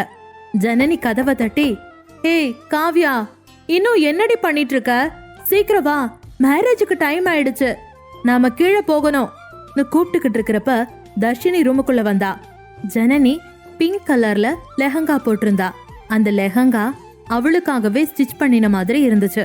ரூமுக்குள்ள வந்தவ ஜனனிய பார்த்து, வாவ் ஜனனி, நீயா இது? என்னால நம்பவே முடியல, பிரின்சஸ் மாதிரி இருக்க. இந்த பிங்க் கலர் லெஹங்கா உனக்கு ரொம்ப ரொம்ப அழகா இருக்குன்னு சொன்னா. தேங்க்ஸ்கா, நீங்களும் செம்ம கியூட்டா இருக்கீங்க. நாம கிளம்பிட்டோம், ஆனா இந்த காவ்யா பாத்ரூமுக்குள்ள போய் 1 ஹவருக்கு மேல ஆக போகுதுக்கா. ஆனா இன்னும் இவ வெளியில வரவே இல்லன்னு சொல்லவும் தர்ஷினி பாத்ரூம் கதவு கிட்ட போய் நின்னு, காவ்யா, ஏய் காவ்யா, சீக்கிரம் வெளியே வாடி. இப்ப நீ உடனே வெளியே வர போறியா இல்ல நான் அண்ணனை கூப்பிடட்டுமா சொன்ன அடுத்த செகண்ட் காவ்யா கதவை திறந்துக்கிட்டு வெளியே வந்து கோவமா, என்ன எப்ப பார்த்தாலும் அண்ணன் பேரை சொல்லி என்ன மிரட்டிட்டு இருக்க? எங்க தைரியம் இருந்தா போய் சொல்லு பாப்போம்னு திமிரா சொன்னா. ஆனா அவ திமிரா பேசுறது இவங்க 2 பேரு காதலையும் விழல. ஏன்னா 2 பேரும் ஆச்சரியத்துல வாய பிளந்து காவ்யாவையே பாத்துக்கிட்டு இருந்தாங்க. காவ்யா ஃபர்ஸ்ட் டைம் அடக்க ஒடுக்கமா ஒரு பொண்ணு மாதிரி கிரீன் கலர் லெஹங்கா போட்டிருந்தா. காவ்யாவை பார்த்த தர்ஷினி, அப்பாடா, எனக்கு ஒரு வழியா தங்கச்சி கிடைச்சிட்டா. இந்த ராஜ் குடும்பத்துக்கு நான் மட்டும்தான் ஒரே பொண்ணுன்னு நினைச்சேன் சொல்ல ஜனனி கிளிக்குன்னு சிரிச்சிட்டா. அதை கேட்டு டென்ஷன் ஆன காவ்யா 2 கையால லெஹங்காவை தூக்கி பிடிச்சுக்கிட்டு, 2 பேரும் தள்ளி போங்க முதல்ல, இங்க என்ன ஃபேஷன் ஷோவா நடக்குதுன்னு திட்டிக்கிட்டே கண்ணாடி முன்னாடி வந்து நின்னா. ஜனனி அவ இப்படி போறத பார்த்து, நீங்க சொல்றதும் சரிதாங்கா, நானும் ஒரு பாய் ஃப்ரெண்டோட தான் இவ்வளோ நாள் இருந்தேன்னு நினைச்சேன்னு சிரிச்சுக்கிட்டே சொன்னா. அதை கேட்ட தர்ஷினியும் சிரிக்க ஆரம்பிச்சா. அவங்க 2 பேரும் சிரிக்கிறத கண்ணாடி வழியா பார்த்து முறைச்சுக்கிட்டு இருந்தா காவ்யா. அப்ப தர்ஷினி ஜனனி கிட்ட, ஜனனி என்கிட்ட ஒரு பிளான் இருக்குன்னு சொல்ல, என்ன பிளான்கான்னு ஜனனி கேட்டா. ஜனனி காதுல, இந்த ரவுடி பேபிக்கு தான் மேக்கப்பே பிடிக்காதே, நாம இன்னைக்கு அவளுக்கு மேக்கப் போட்டே தீரணும், என்ன ஓகேவான்னு கேட்க, ஜனனி சூப்பர் பிளான்கா, இப்பவே இந்த பிளான எக்ஸிக்யூட் பண்ணிடலாமா கண்ணாலேயே ஜாட காட்ட 2 பேரும் காவியாவை பார்த்தாங்க. தர்ஷினி ஜனனி கிட்ட, ஜனனி அவ கைய புடின்னு சொல்ல, உடனே ஜனனி காவியாவை பிடிச்சு சேர்ல உட்கார வச்சு அவளோட 2 கையையும் டைட்டா பிடிச்சுக்கிட்டா. தர்ஷினி மேக்கப் கிட்ட எடுத்துக்கிட்டு வந்து காவியாவுக்கு மேக்கப் போட ஆரம்பிச்சா. காவியா அவங்க கிட்ட இருந்து தப்பிக்க போராடுனா. ஆனா 2 பேரும் அவளை விடவே இல்ல. ஒரு வழியா தர்ஷினி அவளுக்கு மேக்கப் போட்டு முடிச்சுட்டா. காவியா உண்மையிலேயே இன்னைக்கு ரொம்ப அழகா இருந்தா. அவளை பார்த்த தர்ஷினியும் ஜனனியும், நம்ம பிளான் சக்சஸ்ஃபுல்லா முடிஞ்சிருச்சு, முழுசா சந்திரமுகியா மாறி இருக்க காவியாவை எல்லாரும் பாருங்க சொல்லி 2 பேரும் ஹைஃபை பண்ணிக்கிட்டாங்க. 2 பேரும் கிண்டல் பண்றத பார்த்த காவியா, ஏய் உங்க 2 பேருக்கும் என்ன பார்த்தா சந்திரமுகி மாதிரியா தெரியுது, உங்களை நான் சும்மா விட போறதில்ல சொல்லிக்கிட்டே தான் லெஹங்காவை தூக்கி பிடிச்சுக்கிட்டு 2 பேரையும் துரத்த ஆரம்பிச்சா. 2 பேரும் ரூமை விட்டு வெளியில ஓடி வந்தாங்க. கீழே ஹால்ல எல்லாரும் இருக்கிறத பார்த்த தர்ஷினியும் ஜனனியும் அப்படியே நின்னுட்டாங்க. அவங்கள துரத்திட்டு வந்த காவியாவும் கீழே எல்லாரும் இருக்கிறத பார்த்து அமைதியாகி, இந்த கல்யாணம் முடியட்டும், உங்க 2 பேருக்கும் அப்புறம் இருக்கு கச்சேரின்னு சொன்னா. அந்த கிரீன் ட்ரெஸ்ல காவியா இன்னும் கியூட்டா அழகா இருந்தா. அவளோட முடி இடுப்ப தாண்டி இருந்துச்சு. லூஸ் ஹேர்ல பிரேமம் படத்துல வர சாய் பல்லவி மாதிரி இருந்தா. மேக்கப் போடாமலேயே செம்ம அழகா இருக்கிறவளுக்கு மேக்கப் போட்டா சொல்லவா வேணும். 3 பேரும் கீழே இறங்கி வந்ததும் அசோக் ராஜ் காவியா பக்கத்துல வந்து, பாருடா யாருடா இது, எனக்கு 3 பையங்க, ஒரே ஒரு பொண்ணுன்னு தானே இது நாள் வரைக்கும் நினைச்சுக்கிட்டு இருந்தேன், ஆனா இன்னைக்குதான் எனக்கு 2 அழகான பொண்ணுங்க இருக்காங்கன்னு தெரிஞ்சுக்கிட்டேன்னு சொன்னாரு. அப்ப காவியா ஏதோ சொல்ல வந்தா. அதுக்குள்ள தர்ஷினி, அப்பா நீங்க சொன்னதையே தான் நானும் இவகிட்ட சொன்னேன், ஆனா இந்த மேடத்துக்கு கோபம் வந்துருச்சுன்னு சொல்ல எல்லாரும் அவ சொன்னதை கேட்டு சிரிக்க ஆரம்பிச்சாங்க. காவியா கோவமா, போதும் எல்லாரும் சேர்ந்து சிரிச்சது, அப்பா என்ன கிண்டல் பண்றதை விட்டுட்டு போய் உங்க பிள்ளைகிட்ட ஏன் அந்த மேக்கப் ஸ்டால கல்யாணம் பண்ணிக்க போறாருன்னு கேளுங்கப்பான்னு சொன்னா. காவியா, அவன் உனக்கு அண்ணன் தானே, இந்த கல்யாணத்துல உனக்கு விருப்பம் இல்லைன்னு நீ ஏன் அவங்கிட்ட போய் பேச வேண்டியது தானே, என்கிட்ட ஏன் சொல்றன்னு கேட்க, அந்த அசுரனோட அப்பாவான உங்களாலேயே ஒன்னும் பண்ண முடியலங்கிறப்ப என்னால என்ன பண்ண முடியும் காவியா கிண்டலா கேட்டா. கரெக்ட், நம்ம யாராலையும் எதுவும் பண்ண முடியாது, அதனால நாம எல்லாரும் வாயை மூடிக்கிட்டு கல்யாணம் முடிகிற வரைக்கும் அமைதியா இருக்க வேண்டியதுதான். நடக்கிற எல்லாத்துக்கும் காரணம் யாரு தெரியுமா, என் அப்பா, உங்க தாத்தா, அவர் தான் யுவராஜ தன்ன மாதிரியே மாத்திட்டாருன்னு அசோக் சொல்லி அழுத்துக்கிட்டாரு. காவியாவும், நீங்க சொல்றதெல்லாம் சரிதான், பண்ற வேலையெல்லாம் பண்ணிக்கிட்டு அவர் பாட்டுக்கு ஜாலியா மேல போய் செத்துட்டாரு, இப்ப மாட்டிட்டு முழிக்கிறது நாமளாச்சேன்னு சொன்னா. சரி காவியா, இதுக்கு மேல நாம இத பத்தி எதுவும் பேச வேணாம், மேரேஜ் முடிஞ்சதுக்கு அப்புறம் எதா இருந்தாலும் பேசிக்கலாம் அசோக் ராஜ் சொன்னதும் காவியா தலையாட்டிக்கிட்டு தர்ஷினி ஜனனி கூட அங்கிருந்து நகர்ந்தா. அந்த மாளிகையே இன்னைக்கு ரொம்ப அழகா இருந்துச்சு. பூவால டெக்கரேட் பண்ணியிருந்த மணமேடையில ஐயர் கல்யாணத்துக்கான எல்லா ஏற்பாடையும் செஞ்சுட்டு இருந்தாரு. பெரிய பெரிய பிசினஸ் மேன்ஸ், செலிபிரிட்டிஸ், மீடியான்னு ஓரளவுக்கு கூட்டமா இருந்துச்சு. யுவராஜோட இந்த திடீர் அனௌன்ஸ்மெண்ட் எல்லாருக்கும் நம்ப முடியாத ஆச்சரியமா இருந்தது. எல்லா நியூஸ் சேனலையும் இதுதான் ஃபிளாஷ் நியூஸா போய்கிட்டு இருந்துச்சு. யுவராஜ் தன்னோட ரூம்ல பட்டு வேட்டி பட்டு சட்டை போட்டு மேரேஜுக்கு ரெடியா இருந்தான். அவன் கண்ணாடியில தன்னை பார்த்துக்கிட்டே தன்னோட போனை எடுத்து, சிவா நான் சொன்னதெல்லாம் ரெடியா இருக்கா, ஸ்டடி ரூமுக்கு எடுத்துக்கிட்டு வான்னு சொல்லிட்டு காலை கட் பண்ணிட்டான். அடுத்த 10 நிமிஷத்துல சிவா ஒரு ஃபைலோட ரூமுக்குள்ள வந்து, சார் நீங்க கேட்டதுன்னு சொன்னான். அதை வச்சுட்டு நீ போலாம், கேசவன நான் வர சொன்னேன்னு சொல்லுன்னு சொன்னான். சிவா தலையாட்டிட்டு அங்கிருந்து போயிட்டான்.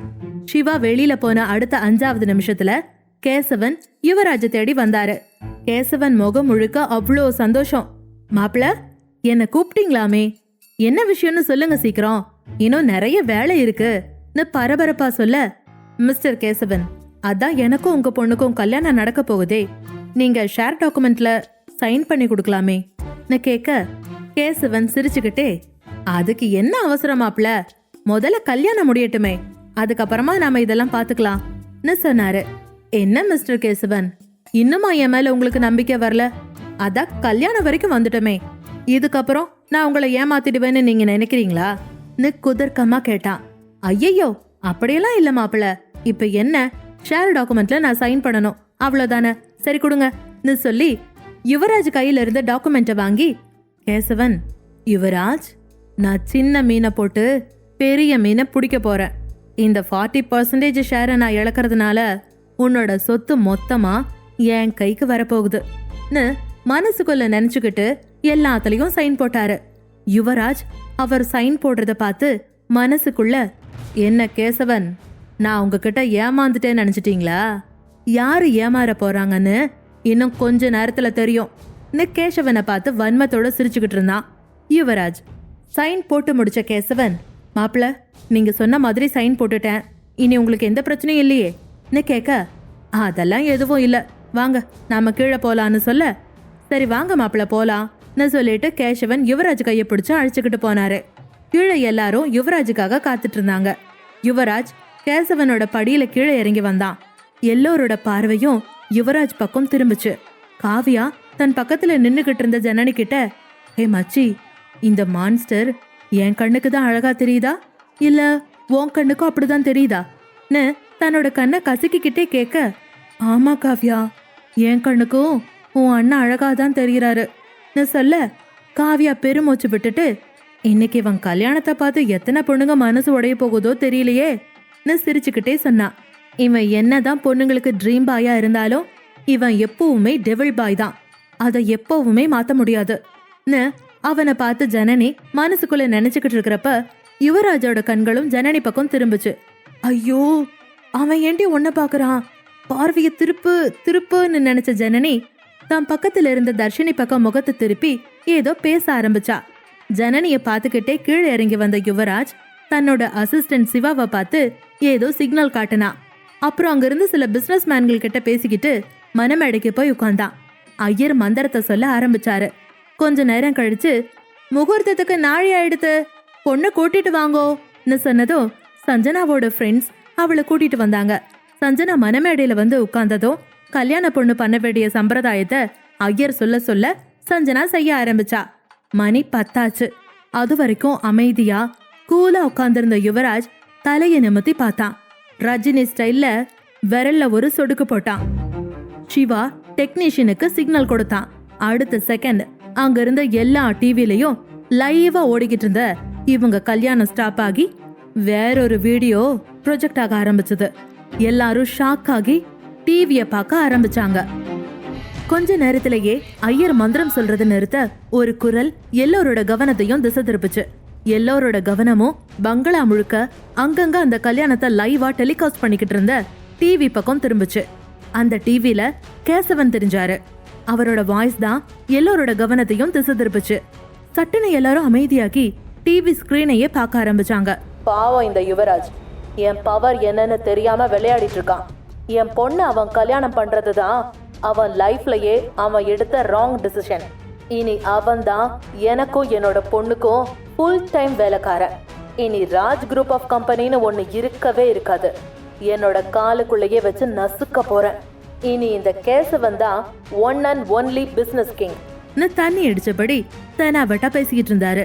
அதை பார்த்த சஞ்சனா, கேசவன், யுவராஜ் ஃபேமிலி எல்லாரும் ஷாக் ஆகி பார்த்துட்டு இருந்தாங்க. ராஜ் குரூப் ஆஃப் கம்பெனி நிறைய கவர்மெண்ட் ப்ராஜெக்ட்ஸை எடுத்து பண்ணிட்டு இருந்தாங்க. அதுல பாலம் கட்டுற ஒரு ப்ராஜெக்ட்ல கேசவன் நிறைய ஃப்ராட் பண்ணியிருக்கிறது தெரிய வந்துச்சு. குவாலிட்டி கம்மியா இருக்கிற பொருட்களை வச்சு பாலம் கட்டி அதுல இருந்து அவன் நிறைய லாபம் சம்பாரிச்சிருந்தான். ஆனா அந்த பாலத்துல போன ஒரு ஸ்கூல் பஸ் கீழே விழுந்து 20க்கும் மேல குழந்தைங்க உயிருக்கு போராடிட்டு இருக்காங்க. இதுக்கான எவிடன்ஸ் எல்லாத்தையும் கலெக்ட் பண்ணின யுவராஜ் அதை எல்லார் முன்னாடியும் இப்ப அம்பலப்படுத்தினான். இதையெல்லாம் பார்த்த கேசவன் அதிர்ச்சி அடைஞ்சாரு. இதையெல்லாம் பார்த்த மீடியா அவரை போட்டோ வீடியோ எடுக்க ஆரம்பிச்சாங்க. நடக்கிறது எதுவும் புரியாம எல்லாரும் ரொம்ப குழப்பத்துல இருந்தாங்க. கேசவன் உடனே கோபத்துல, என்ன நடக்குதுங்க, எல்லாத்தையும் ஆஃப் பண்ணுங்கன்னு கத்திக்கிட்டு டிவியை எல்லாம் தள்ளி விடுறதுக்காக போனாரு. அப்ப மனமேடையில இருந்து எழுந்த யுவராஜ் தன்னோட கழுத்துல இருந்த மாலைய கழட்டி தூக்கி போட்டுட்டு கேசவன் கிட்ட வந்து, என்ன மிஸ்டர் கேசவன், உங்களுக்கு இந்த சர்ப்ரைஸ் பிடிச்சிருக்கா? உங்க மகளை நான் கல்யாணம் பண்ணிக்க எனக்கு 2 நாள் டைம் கொடுத்தீங்க. அந்த 2 நாள்ல உங்களை எப்படி கவுக்கலான்னு நான் பிளான் பண்ணி ஒர்க் அவுட் பண்ணிட்டேன். வசமா சிக்கிட்டீங்க. இப்போ உங்களை கம்பி என்ன வைக்க போறேன். என்ன ஜெயிலுக்கு போக ரெடியான்னு கேட்டுட்டு அங்க இருக்கிற எல்லாரையும் பார்த்து, இந்த யுவராஜுக்கு துரோகம் பண்ணினா என்ன நடக்கும்னு உங்க எல்லாருக்கும் இப்ப தெரிஞ்சிருக்கும்னு சொல்லிட்டு திரும்ப கேசவனை பார்த்து, எனக்கு துரோகம் பண்ணினது மட்டும் இல்லாம மக்களுக்கும் சேர்த்து துரோகம் பண்ண பார்த்தல்ல, அதுக்கான தண்டனைய நீ அனுபவிச்சுதான் ஆகணும். என்கிட்ட மோதுனா என்ன நடக்கும்னு எல்லாருக்கும் தெரிய வைக்கிறதுக்கும் உன்னோட உண்மையான முகம் என்னங்கிறத எல்லாருக்கும் காட்டுறதுக்கும் தான் இந்த மேரேஜை நான் யூஸ் பண்ணிக்கிட்டேன். நீ இந்த ஒரு தப்பு மட்டும் இல்ல, இன்னும் நிறைய தப்பு பண்ணியிருக்கேன்னு எனக்கு தெரியும். அது எல்லாத்துக்குமான ஆதாரமும் போலீஸ் கிட்ட இருக்குன்னு சொல்லிட்டு சிவா பக்கம் திரும்பி, சிவா அவங்கள வர சொல்லுன்னு சொன்னா. அடுத்த 5 நிமிஷத்துல ஒரு போலீஸ் டீம் உள்ள வந்துச்சு. கூடவே குப்தாவை சுட்டவனும் கையில வெலங்கோட வந்தான். இவர் தான் எனக்கு பணம் கொடுத்து குப்தாவை கொலை பண்ண சொன்னாருன்னு அப்ரூவர் ஆகி அவரை காட்டி கொடுத்தான். கேசவன் ஓட போனாரு. உடனே சிவா அவரை பிடிச்சு, என்ன தப்பிச்சு ஓடலான்னு பாக்குறியா? இனி உன்னால யாருக்கிட்ட இருந்தும் தப்பிக்க முடியாது சார், இவரை இழுத்துட்டு போங்கன்னு கேசவனை போலீஸ் பக்கம் தள்ளிவிட்டான். கேசவன் யுவராஜை முறைச்சுக்கிட்டே போலீஸ் கூட போனாரு. கேசவனோட உண்மையான முகத்தை எல்லார் முன்னாடியும் அம்பலப்படுத்ததான் இந்த கல்யாண நாடகமேன்னு இப்போ அங்க இருக்கிற எல்லாருக்குமே புரிஞ்சுது. இதையெல்லாம் பார்த்த அதிர்ச்சியில இருந்த ஜனனி காவ்யா கிட்ட, மச்சி இங்க என்னடி நடக்குது? ஏதோ விஜய் படம் பார்த்த மாதிரி இருக்குடின்னு சொன்னா. காவ்யாவும், ஆமா மச்சி எனக்கும் அப்படிதான் இருக்கு. அண்ணன் எப்போ என்ன பண்ணுவான்னு யாருக்கும் தெரியாது. அவனை புரிஞ்சுக்கிறதும் ரொம்ப ரொம்ப கஷ்டம்னு சொன்னா. நடந்த பிரச்சனை எல்லாத்தையும் பார்த்த கெஸ்ட் எல்லாரும் கொஞ்ச நேரம் கழிச்சு ஒவ்வொருத்தவங்களா கிளம்ப ஆரம்பிச்சாங்க. மீடியாக்களும் இது சம்பந்தமா சில கேள்விகளை கேட்டு தங்களுக்கு பதில் கிடைச்சதும் ஐயரை தவிர அவங்களும் அங்கிருந்து கிளம்பிட்டாங்க. ஏன்னா ஐயரை யுவராஜ் தான் இருக்க சொல்லி சொன்னா. ஹால்ல வீட்ல உள்ளவங்க அப்புறம் சஞ்சனா மட்டும் இருந்தாங்க. யுவராஜ் ஐயரை போக சொல்லாததை பார்த்த சஞ்சனா கண்டிப்பா யுவராஜ் தன்னை கல்யாணம் பண்ணிப்பான்னு நினைச்சுக்கிட்டு இருந்தா. பாட்டி லக்ஷ்மி தேவி யுவராஜ் கிட்ட, யுவராஜ் என்ன நடக்குதுங்க? நீ அந்த கேசவனை வேற வழியில கூட டீல் பண்ணிருக்கலாம் இல்லையா? எதுக்கு இந்த கல்யாண நாடகம்லாம்? இதெல்லாம் தேவைதானான்னு கேட்டாங்க. ஆமா பாட்டி, கண்டிப்பா இந்த கல்யாண நாடகம் அவசியம்தான். ஏன்னா கேசவன் கிட்ட இருக்கிற ஷேர்ஸ மேரேஜ் அன்னைக்கு தான் என் பேருக்கு எழுதி தருவேன்னு சொன்னாரு யுவராஜ் சொன்னா. எல்லாம் சரிதான் யுவராஜ், ஆனா உனக்கு இன்னும் 2 நாள்ல கல்யாணம் ஆகணும். உனக்கு 29 வயசு முடியறதுக்குள்ள கல்யாணம் ஆகலைன்னா சொத்து முழுக்க அனாத ஆசிரமத்துக்கு போயிடும். அது உனக்கு தெரியும் தானே? இப்ப என்னதான் பண்ண போறன்னு பாட்டி கேட்கவும் யுவராஜ் பாட்டி கிட்ட, பாட்டி நான் எதையும் மறக்கல, எனக்கு எல்லாம் நல்ல ஞாபகம் இருக்கு, நீங்க எதை பத்தியும் கவலைப்பட வேணாம், நான் இன்னைக்கு கல்யாணம் பண்ணிக்க தான் போறேன்னு சொன்னா. யுவராஜ் சொன்னதை கேட்ட அப்பா அசோக் ராஜ், யுவராஜ் சஞ்சனாவை தான் கல்யாணம் பண்ணிக்க போறியான்னு கேட்டாரு. இல்ல, நான் சஞ்சனாவை கல்யாணம் பண்ணிக்க போறதில்ல சத்தமா யுவராஜ் சொன்னா. யுவராஜ் சொன்னதை கேட்ட எல்லாருக்கும் அவன் யார கல்யாணம் பண்ணிக்க போறான்னு ஒரே குழப்பமா இருந்துச்சு. அப்ப சஞ்சனா, என்ன சொல்ற யுவராஜ், நீ என்ன லவ் பண்றதானு கேட்க யுவராஜ் சிரிச்சுக்கிட்டே, உன்னை லவ் பண்றேன்னு நான் சொன்னனான்னு கேட்டான். நீதானே யுவராஜ் என்ன கல்யாணம் பண்ணிக்கிறேன்னு சொன்ன அவ கேட்டா. ஆமா, நான் தான் உன்னை கல்யாணம் பண்ணிக்கிறேன்னு சொன்னேன். ஆனா ஏன் சொன்ன? உன் அப்பா பண்ணின இந்த தில்லுமுள்ளு வேலையெல்லாம் எல்லாரும் முன்னாடியும் வெளியே கொண்டு வரதுக்கு தான் நான் இப்படி பண்ண வேண்டியதா இருந்துச்சுன்னு சொன்னா. சஞ்சனா அழுதுகிட்டே, ஆனா யுவராஜ் இதுல என்னோட தப்பு என்ன இருக்கு? எதுக்காக என்ன கல்யாணம் பண்ணிக்க மாட்டேன்னு சொல்றன்னு கேட்க யுவராஜ் கோவமா, இதுல உன் தப்பு என்ன இருக்குன்னா கேக்குற? என்ன நினைச்சுக்கிட்டு இருக்க நீ? நீ பண்றது எதுவும் எனக்கு தெரியாதுன்னு நினைச்சிட்டியா? நீ ஆல்ரெடி இன்னொருத்தவங்க கூட லிவிங் டுகெதர்ல இருக்கேன்னு எனக்கு தெரியாதான்னு கேட்க அரண்டு போய் நின்னா சஞ்சனா.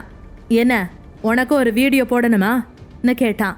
அவன் அப்படி கேள்வி கேட்டதும் அப்படியே திரு திருன்னு முழிக்க ஆரம்பிச்சுட்டா சஞ்சனா. இதுக்கு மேல ஒரு நிமிஷம் இங்க நின்ன அப்புறம் நான் என்ன பண்ணுவேன்னு எனக்கே தெரியாது, ஒழுங்கு மரியாதை இங்கிருந்து வெளியே போன்னு கத்துனா.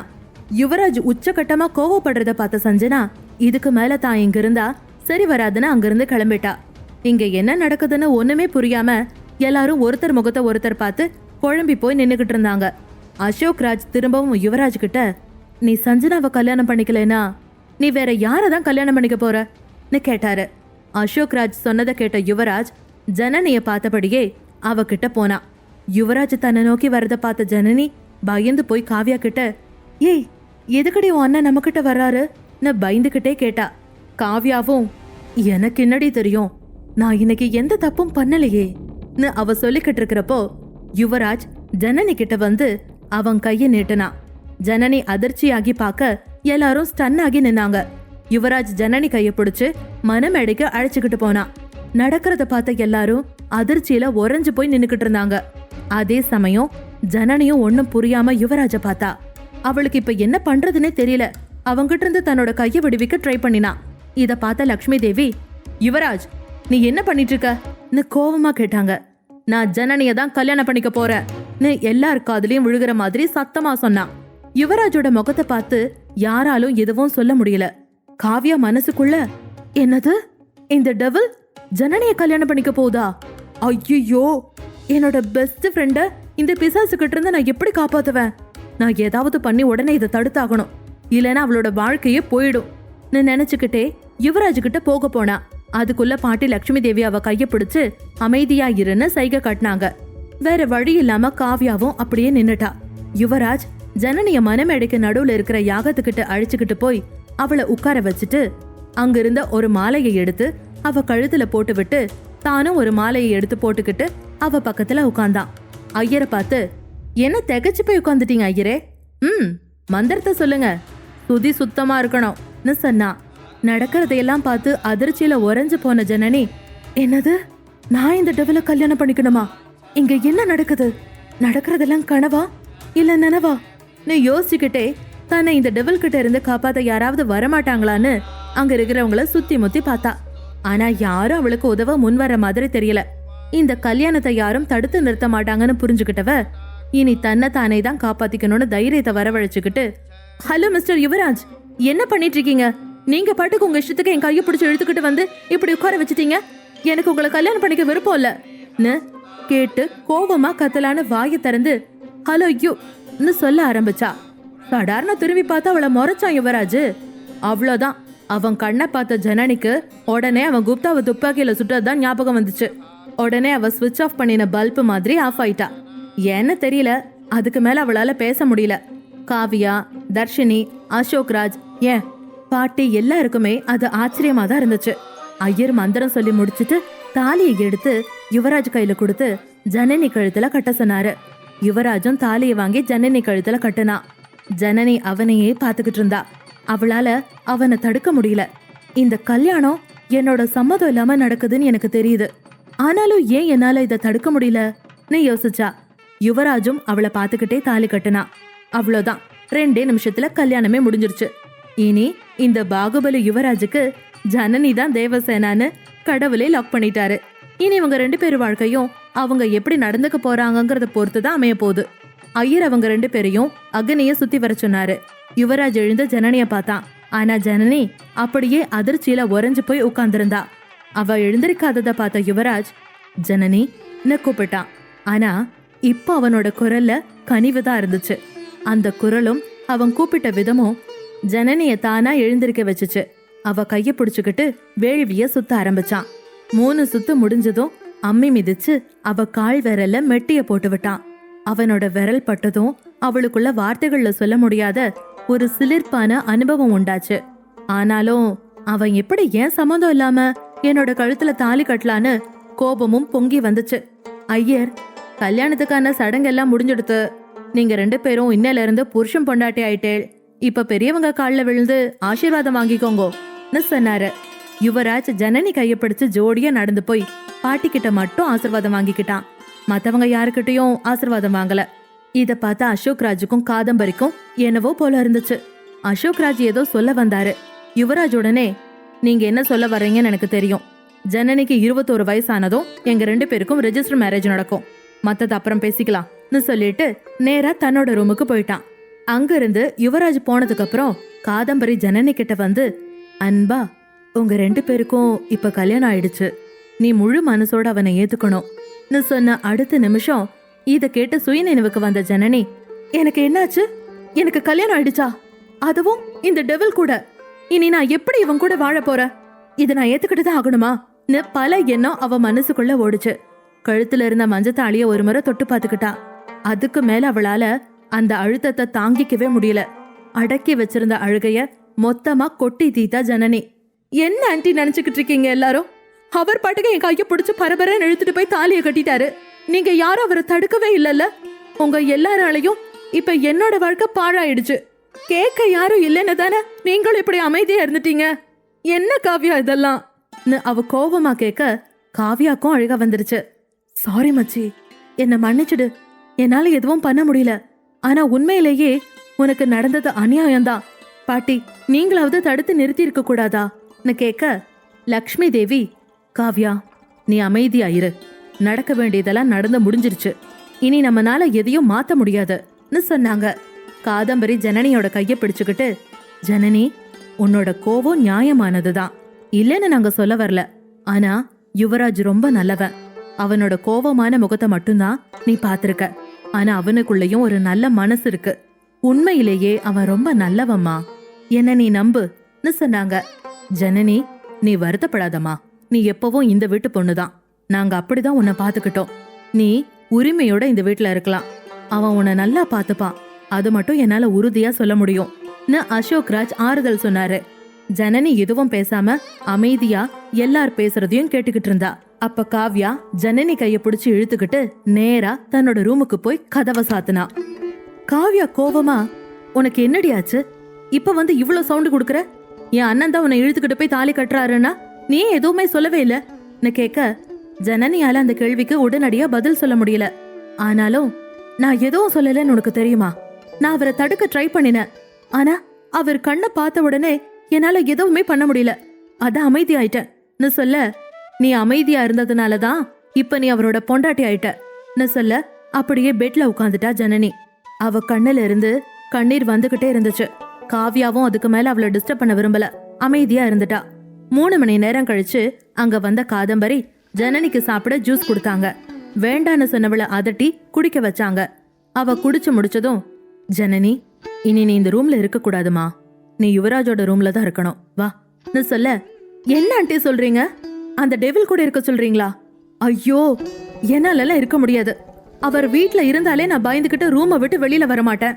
அப்படி இருக்கிறப்ப ஒரே ரூம்ல போய் என்ன தங்க சொல்றீங்களே? இல்ல இல்ல, நான் போக மாட்டேன்னு ஜனனி கத்த ஆரம்பிச்சிட்டா. காவ்யாவும் அவளுக்கு சப்போர்ட்டா, மா நீ என்ன சொல்லிட்டு இருக்க? இவ எப்படி அண்ணன் கூட போய் இருப்பா? அவரை பத்தி தெரிஞ்சு நீ இப்படி பேசுறியேன்னு சொல்லி கேட்க, அப்ப சரியான நேரத்துக்கு உள்ள வந்த தர்ஷினி, ஜனனி நீ மட்டும் இப்ப அண்ணனோட ரூமுக்கு போகலைன்னா உன்னை கூட்டிட்டு போறதுக்கு அவரே இங்க வரலாம்னு சொன்னா. அக்கா என்ன சொல்றீங்கன்னு ஜனனி கேட்டா. ஆமா, ஒழுங்கா நான் சொல்றத கேட்டு என் கூட வான்னு தர்ஷினி சொல்ல, காவ்யாவும் ஆமா அந்த பிசாசு கோவப்படுறதுக்கு முன்னாடி ஒழுங்கா நீயே போயிடுன்னு சொன்னதுக்கு அப்புறம் ஜனனிக்கு யுவராஜோட கோபமான முகம்தான் ஞாபகத்துக்கு வந்துச்சு. உடனே அவ பயந்துகிட்டு, சரி சரி, அவர் இங்க வர்றதுக்கு முன்னாடி நானே அங்க போய் தொலைக்கிறேன்னு சொல்லிட்டு காதம்பரி கூட யுவராஜ் ரூமுக்கு கிளம்புனா. காதம்பரி யுவராஜ் ரூமுக்கு வெளியில நின்னுக்கிட்டு ஜனனிய உள்ள போக சொன்னா. என்ன ஆண்டி சொல்றீங்க? என்ன மட்டும் அந்த டெவில் கிட்ட ஒப்படைச்சுக்கிட்டு நீங்க தப்பிச்சிடலான்னு பாக்குறீங்களா? ஏன் நீங்க உள்ள வந்து விட மாட்டீங்களான்னு அவ முகத்தை சுழிச்சுக்கிட்டு கேட்க, காதம்பரி அவ கன்னத்துல கை வச்சுக்கிட்டு, அப்படியெல்லாம் இல்ல ஜனனி, நீ மட்டும் தான் உள்ள போகணும். வீட்ல உள்ளவங்க யாரும் இது வரைக்கும் யுவராஜ் ரூமுக்கு போனது கிடையாது. அவன் எங்க யாரையும் உள்ள அலோ பண்ணினதும் கிடையாதுன்னு சொன்னதும், என்ன ஆண்டி சொல்றீங்க? வீட்ல உள்ளவங்க யாரையும் அவர் உள்ள விடலையா? அப்படின்னா என்ன மட்டும் எப்படி விடுவாரு? உள்ள போனது என்கிட்ட கோபமா கத்துனா நான் என்ன பண்றது? எனக்கு பயமா இருக்கு, நான் போகலன்னு சொல்ல, காதம்பரி பாசமா, ஜனனி நீ நினைக்கிற மாதிரி எதுவும் நடக்காது. யுவராஜ் உன்கிட்ட கோவமா நடந்துக்க மாட்டான், நீ உள்ள போன்னு சொன்னாங்க. ஜனனி வேற எதுவும் பேசாம ரூம் கதவை திறந்து உள்ள எட்டி பார்த்தா. இது என்ன இவ்ளோ பெரிய ரூமா இருக்கு? உள்ள ஒரு ஊரே இருக்கலாம் போலயேன்னு சொல்ல, காதம்பரி இதை கேட்டு சிரிச்சுக்கிட்டே உள்ள போக சொல்ல, ஜனனி பயந்துகிட்டே உள்ள போனா. யுவராஜோட ரூமுக்குள்ள போன ஜனனி ரூம சுத்தியும் முத்தியும் பார்த்தா. அவன் அங்க இல்லைன்னதும் தான் அவளுக்கு நிம்மதியா இருந்துச்சு. உடனே தன்னோட போனை எடுத்து காவ்யாவுக்கு கால் பண்ணினா. ஜனனி கால் பண்ணவும் பதட்டத்தோட, என்னாச்சு மச்சின்னு கேட்க, ஒன்னும் இல்லடி, டெவில் அதான் உன்னோட அண்ணன் இந்த ரூம்ல இல்லன்னு சொன்னா. சரி, நீ அதை நினைச்சு பயப்படாத, அவன் வர்றதுக்குள்ள நீ பாட்டுக்கு படுத்து தூங்கிடுன்னு சொன்னா. அடியே, இந்த பிரச்சனைக்கு காரணமே நீதான். உன்னாலதான் நான் இங்க மாட்டிக்கிட்டேன். நீ சொன்னேன்னு தானே நான் உன் வீட்டுக்கு வந்தேன், இல்லைன்னா நான் இங்க வந்திருக்கவே மாட்டேன். இன்னைக்கு நைட்டு போகட்டும், காலையில வந்து உன்னை என்ன பண்றேன்னு பாருன்னு சொல்லிட்டு போனை கட் பண்ணிட்டு அந்த ரூம்ல இருந்த பெரிய சோஃபால படுத்துக்கிட்டா. ஆனா அவளுக்கு தூக்கம் வரல. பக்கத்துல இருந்த ஸ்டடி ரூம்ல இருந்த யுவராஜ் ஷெல்ஃப்ல இருந்த ஆபீஸ் ஃபைல்களை எல்லாம் பாத்துக்கிட்டு இருந்தான். அப்பதான் சிவா கிட்ட இருந்தா அவனுக்கு கால் வந்துச்சு. கால் அட்டன் பண்ணினதும் சிவா, சார், சஞ்சனா அவளோட லவர் கிட்டயே போயிட்டா. ஆனா அவ உங்களை பிளாக்மெயில் பண்ண ட்ரை பண்ணலான்னு நினைக்கிறேன்னு சொன்னா. யுவராஜ் ஏளனமா, என்ன, அவ என்ன பிளாக்மெயில் பண்ண போறாளா? அவ பண்றத பண்ணட்டும், அதுக்கப்புறம் அவளுக்கு நடக்கிறத யாராலையும் தடுக்க முடியாது. இந்த யுவராஜ் அவ குறைச்ச எடை போட்டுட்டான்னு நினைக்கிறேன் சொன்னா. அப்படின்னா பாஸ், அடுத்து என்ன பண்ணலாம்னு சிவா கேட்டான். முதல்ல அந்த கேசவனை பத்திய எல்லா எவிடன்ஸையும் போலீஸ் கிட்ட ஒப்படைச்சிடு. அவன் இந்த ஜென்மத்துல வெளியில வரக்கூடாது. அந்த அளவுக்கு தண்டனை கிடைக்கணும். மத்த எல்லா விஷயத்தையும் நானே போலீஸ் கிட்ட பேசிக்கிறேன் யுவராஜ் சொன்னான். சரி பாஸ் சொன்ன சிவா கொஞ்சம் தயங்கிட்டு, சார், இந்த சஞ்சனாவ என்னதான் பண்றதுன்னு கேட்க, அவ என்ன பண்ணணும்னு நினைக்கிறாளோ பண்ணட்டும்.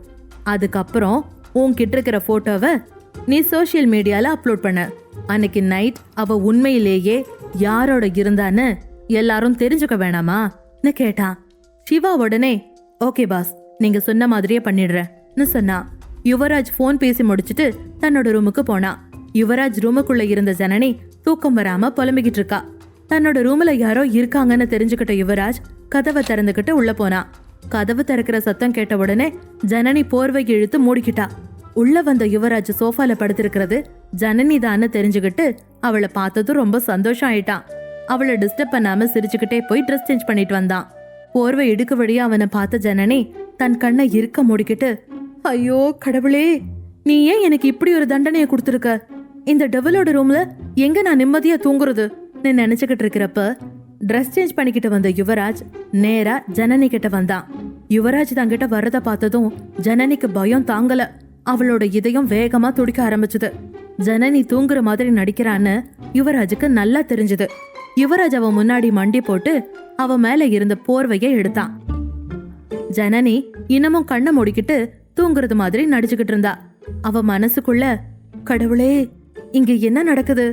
நான் இந்த ரூமுக்கு வந்திருக்கவே கூடாது. அடியே காவ்யா, எங்கடி இருக்க? என்ன வந்து காப்பாத்துடி நினைச்சுக்கிட்டு இருந்தா. கொஞ்ச நேரம் ஜனனி முகத்தையே பாத்துக்கிட்டு இருந்த யுவராஜ் அவ காதுக்கு பக்கத்துல வந்து, நீ இன்னும் தூங்கல, தூங்குற மாதிரி நடிக்கிறேன்னு எனக்கு தெரியும் சொன்னா. அவன் சொன்னதை கேட்ட ஜனனி மனசுக்குள்ள, அடச்ச, ஜனனி, உனக்கு தூங்குற மாதிரி கூட நடிக்க தெரியல. ஒழுங்கா நடிக்க தெரிஞ்சிருந்தா இன்னைக்கு நீ இவங்கிட்ட இருந்து தப்பிச்சிருக்கலாம் நினைச்சுக்கிட்டு இருந்தா. ஜனனி கிட்ட வந்த யுவராஜ் கண்ணை மூடி ஜனனி தலையில வருடி கொடுக்கறதுக்காக போனா. அப்போ யுவராஜ பார்த்த ஜனனி பயந்து போய் உடனே கண்ணை திறந்து பார்த்தா. யுவராஜ ஃபர்ஸ்ட் டைம் இவ்வளவு நெருக்கமா பார்த்த அவளுக்கு நெஞ்சு படபடன்னு அடிச்சுக்குச்சு. ஐயோ, இவன் ஒரு டெவல், ஆனா அழகான டெவலா இருக்கானே மனசுக்குள்ள நினைச்சு திரும்பவும் கண்ணை மூடி போர்வைய போத்திக்கிட்டா.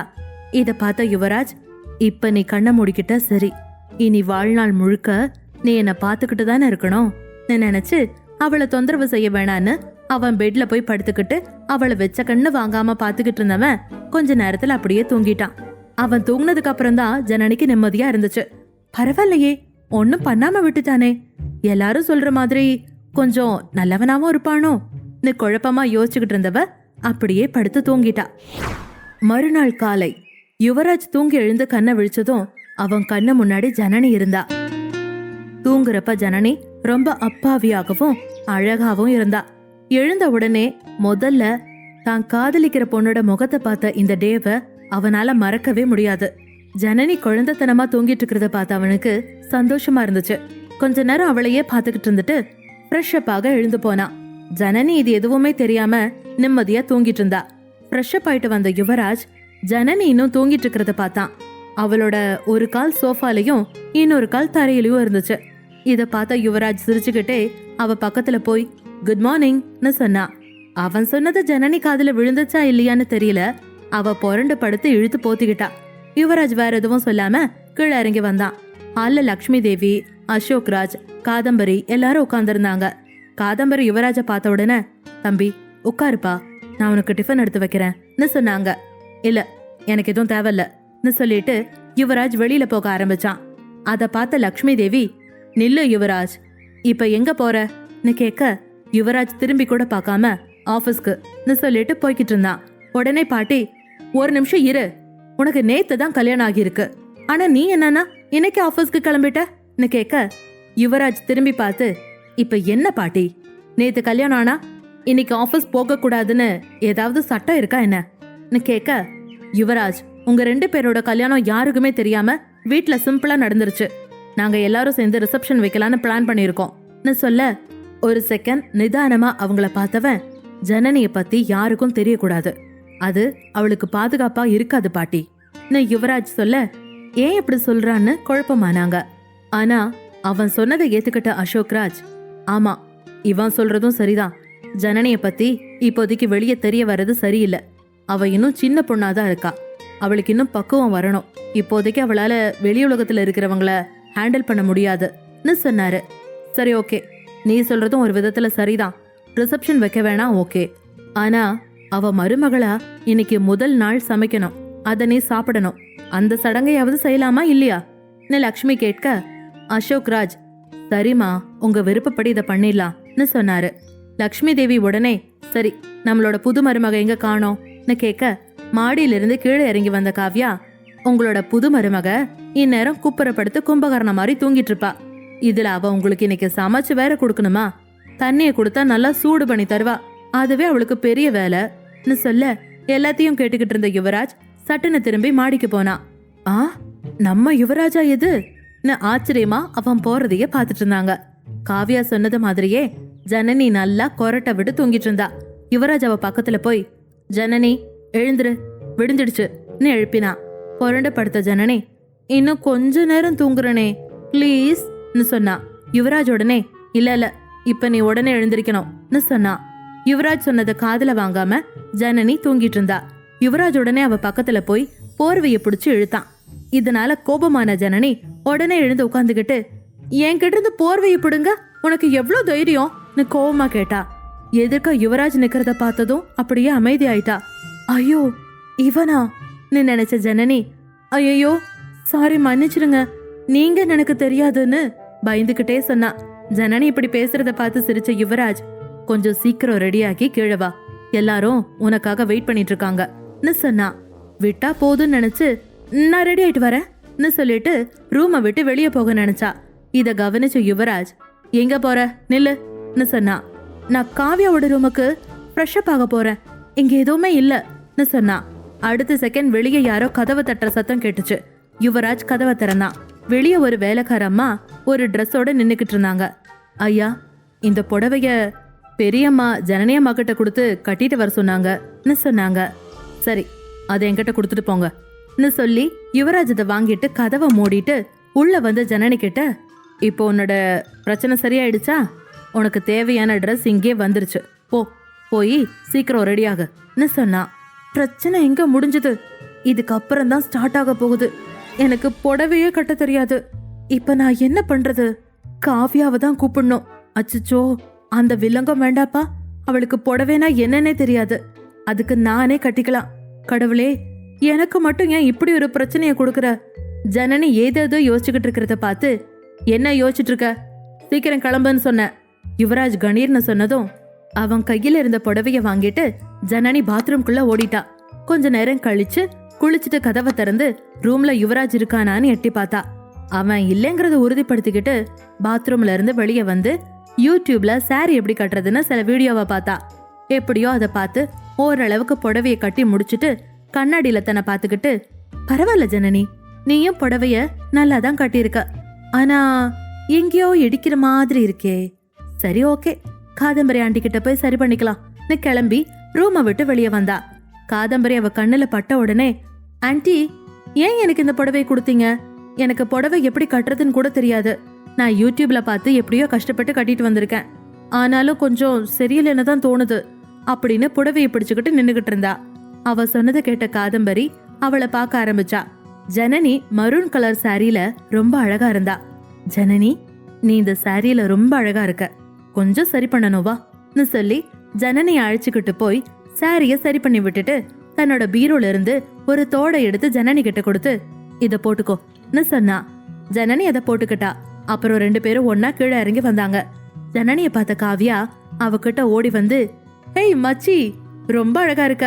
"ஐயோ சாரி அண்ணி" கிண்டல் பண்ணினா. "ஏய் கிண்டல் பண்றியா?"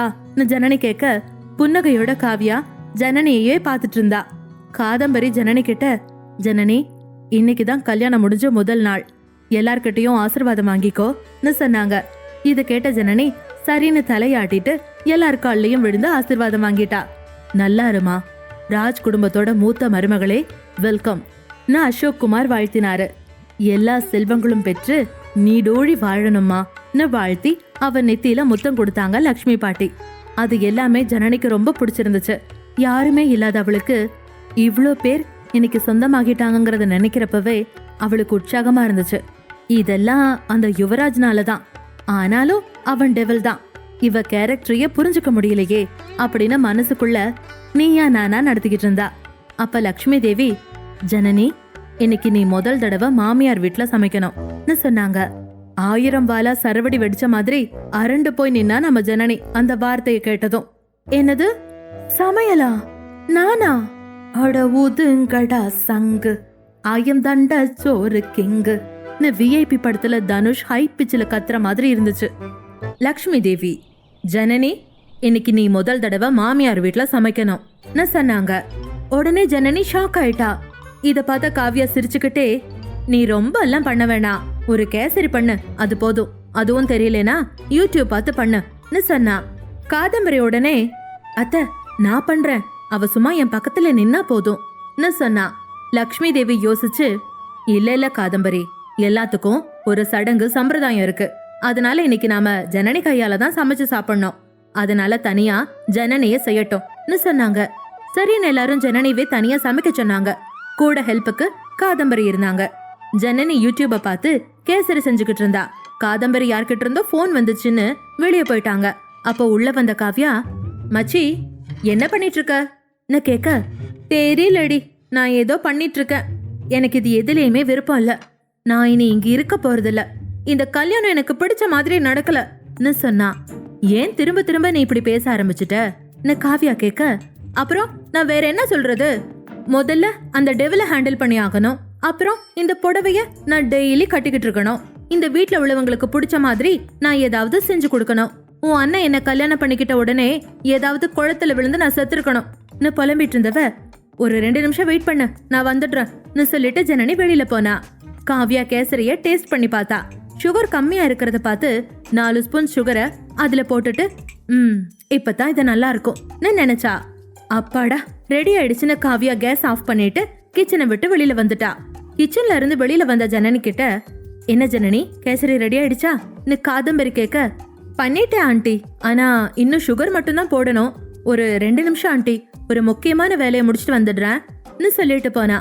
ஜனனி சொன்னதை கேட்ட காதம்பரி, எங்க ஜனனி மறந்துட போறாளோன்னு நினைச்சுக்கிட்டு கிச்சனுக்கு வந்து 4 ஸ்பூன் சுகரை அள்ளி கேசரியில போட்டு கிண்டி விட்டுட்டு திரும்பவும் கேஸ் ஆஃப் பண்ணிட்டு வெளியில வந்துட்டா. கொஞ்ச நேரம் கழிச்சு உள்ள வந்த ஜனனி கிச்சன்ல காவ்யா இல்லைங்கிறத பார்த்துட்டு, "இவ எங்க போனான்னு தெரியலையே. சரி, முதல்ல இந்த கேசரிய செஞ்சு முடிப்போம்" நினைச்சு அவ 4 ஸ்பூன் சர்க்கரைய போட்டா. எல்லாரும் ஹால்ல உட்காந்து பேசிட்டு இருந்தாங்க. ஜனனி எல்லாருக்கும் கேசரி கொண்டு வந்து கொடுத்தா. எல்லாரும் சாப்பிட ஆரம்பிச்சாங்க. எல்லாரும் என்ன சொல்லுவாங்களோன்னு ஆவலா எதிர்பார்த்துக்கிட்டு இருந்தா ஜனனி. முதல்ல சாப்பிட்ட காவ்யா, "ஐயோ, நான் சுகர் ஒழுங்கா தானே போட்டேன், எப்படி இது சக்கரை பாகம் ஆச்சுன்னு தெரியலையே. நான் போட்டது தெரியாம திரும்பவும் ஜனனி சுகர் போட்டுட்டாளோ நினைச்சா. ஆனா எதுவும் சொல்லல. காதம்பரியும் மனசுக்குள்ள, என்ன இவ்ளோ ஸ்வீட்டா இருக்கு, ஜனனியும் சுகர் போட்டாளோ நினைச்சாங்க.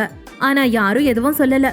யாரும் எதுவும் சொல்லாதத பார்த்த ஜனனி, "ஏன் நல்லா இல்லையா? யாருமே எதுவுமே சொல்லல?" கேட்க, "இல்ல சூப்பரா இருக்குன்னு மாத்தி மாத்தி சொன்னாங்க. அப்ப நானும் டேஸ்ட் பண்ணி பாக்குறேன்னு சொல்லிட்டு அவ ஸ்பூன் எடுத்து சாப்பிட போனா. அப்ப எல்லாரும் சேர்ந்து, "இல்ல நீ சாப்பிட கூடாதுன்னு அவளை தடுத்துட்டாங்க." எல்லாரும் சொன்னதை பார்த்து ஷாக் ஆனவ, "என்னாச்சு, நான் ஏன் சாப்பிட கூடாதுன்னு சொல்றீங்கன்னு கேட்டா. கல்யாணம் ஆனதுக்கு அப்புறம் புருஷன் சாப்பிட்டதுக்கு அப்புறம் தான் பொண்டாட்டி சாப்பிடணும்னு தர்ஷினி சொன்னா. "ஐயோ, என்னால எல்லாம் முடியாதுப்பா, நான் கொடுக்க மாட்டேன்னு ஜனனி சொன்னா. காவ்யாவும், "ஆமா பாட்டி, அவ எடுத்துட்டு போக வேணாம்னு சொன்னா. எல்லாரும் வாய மூடுங்க. அவ பண்ணினத அவ கையாலேயே தன்னோட புருஷனுக்கு கொடுக்கட்டும். அவளோட புருஷனே இது எப்படி இருக்குன்னு அவளுக்கு சொல்லுவான்னு சொன்னாங்க.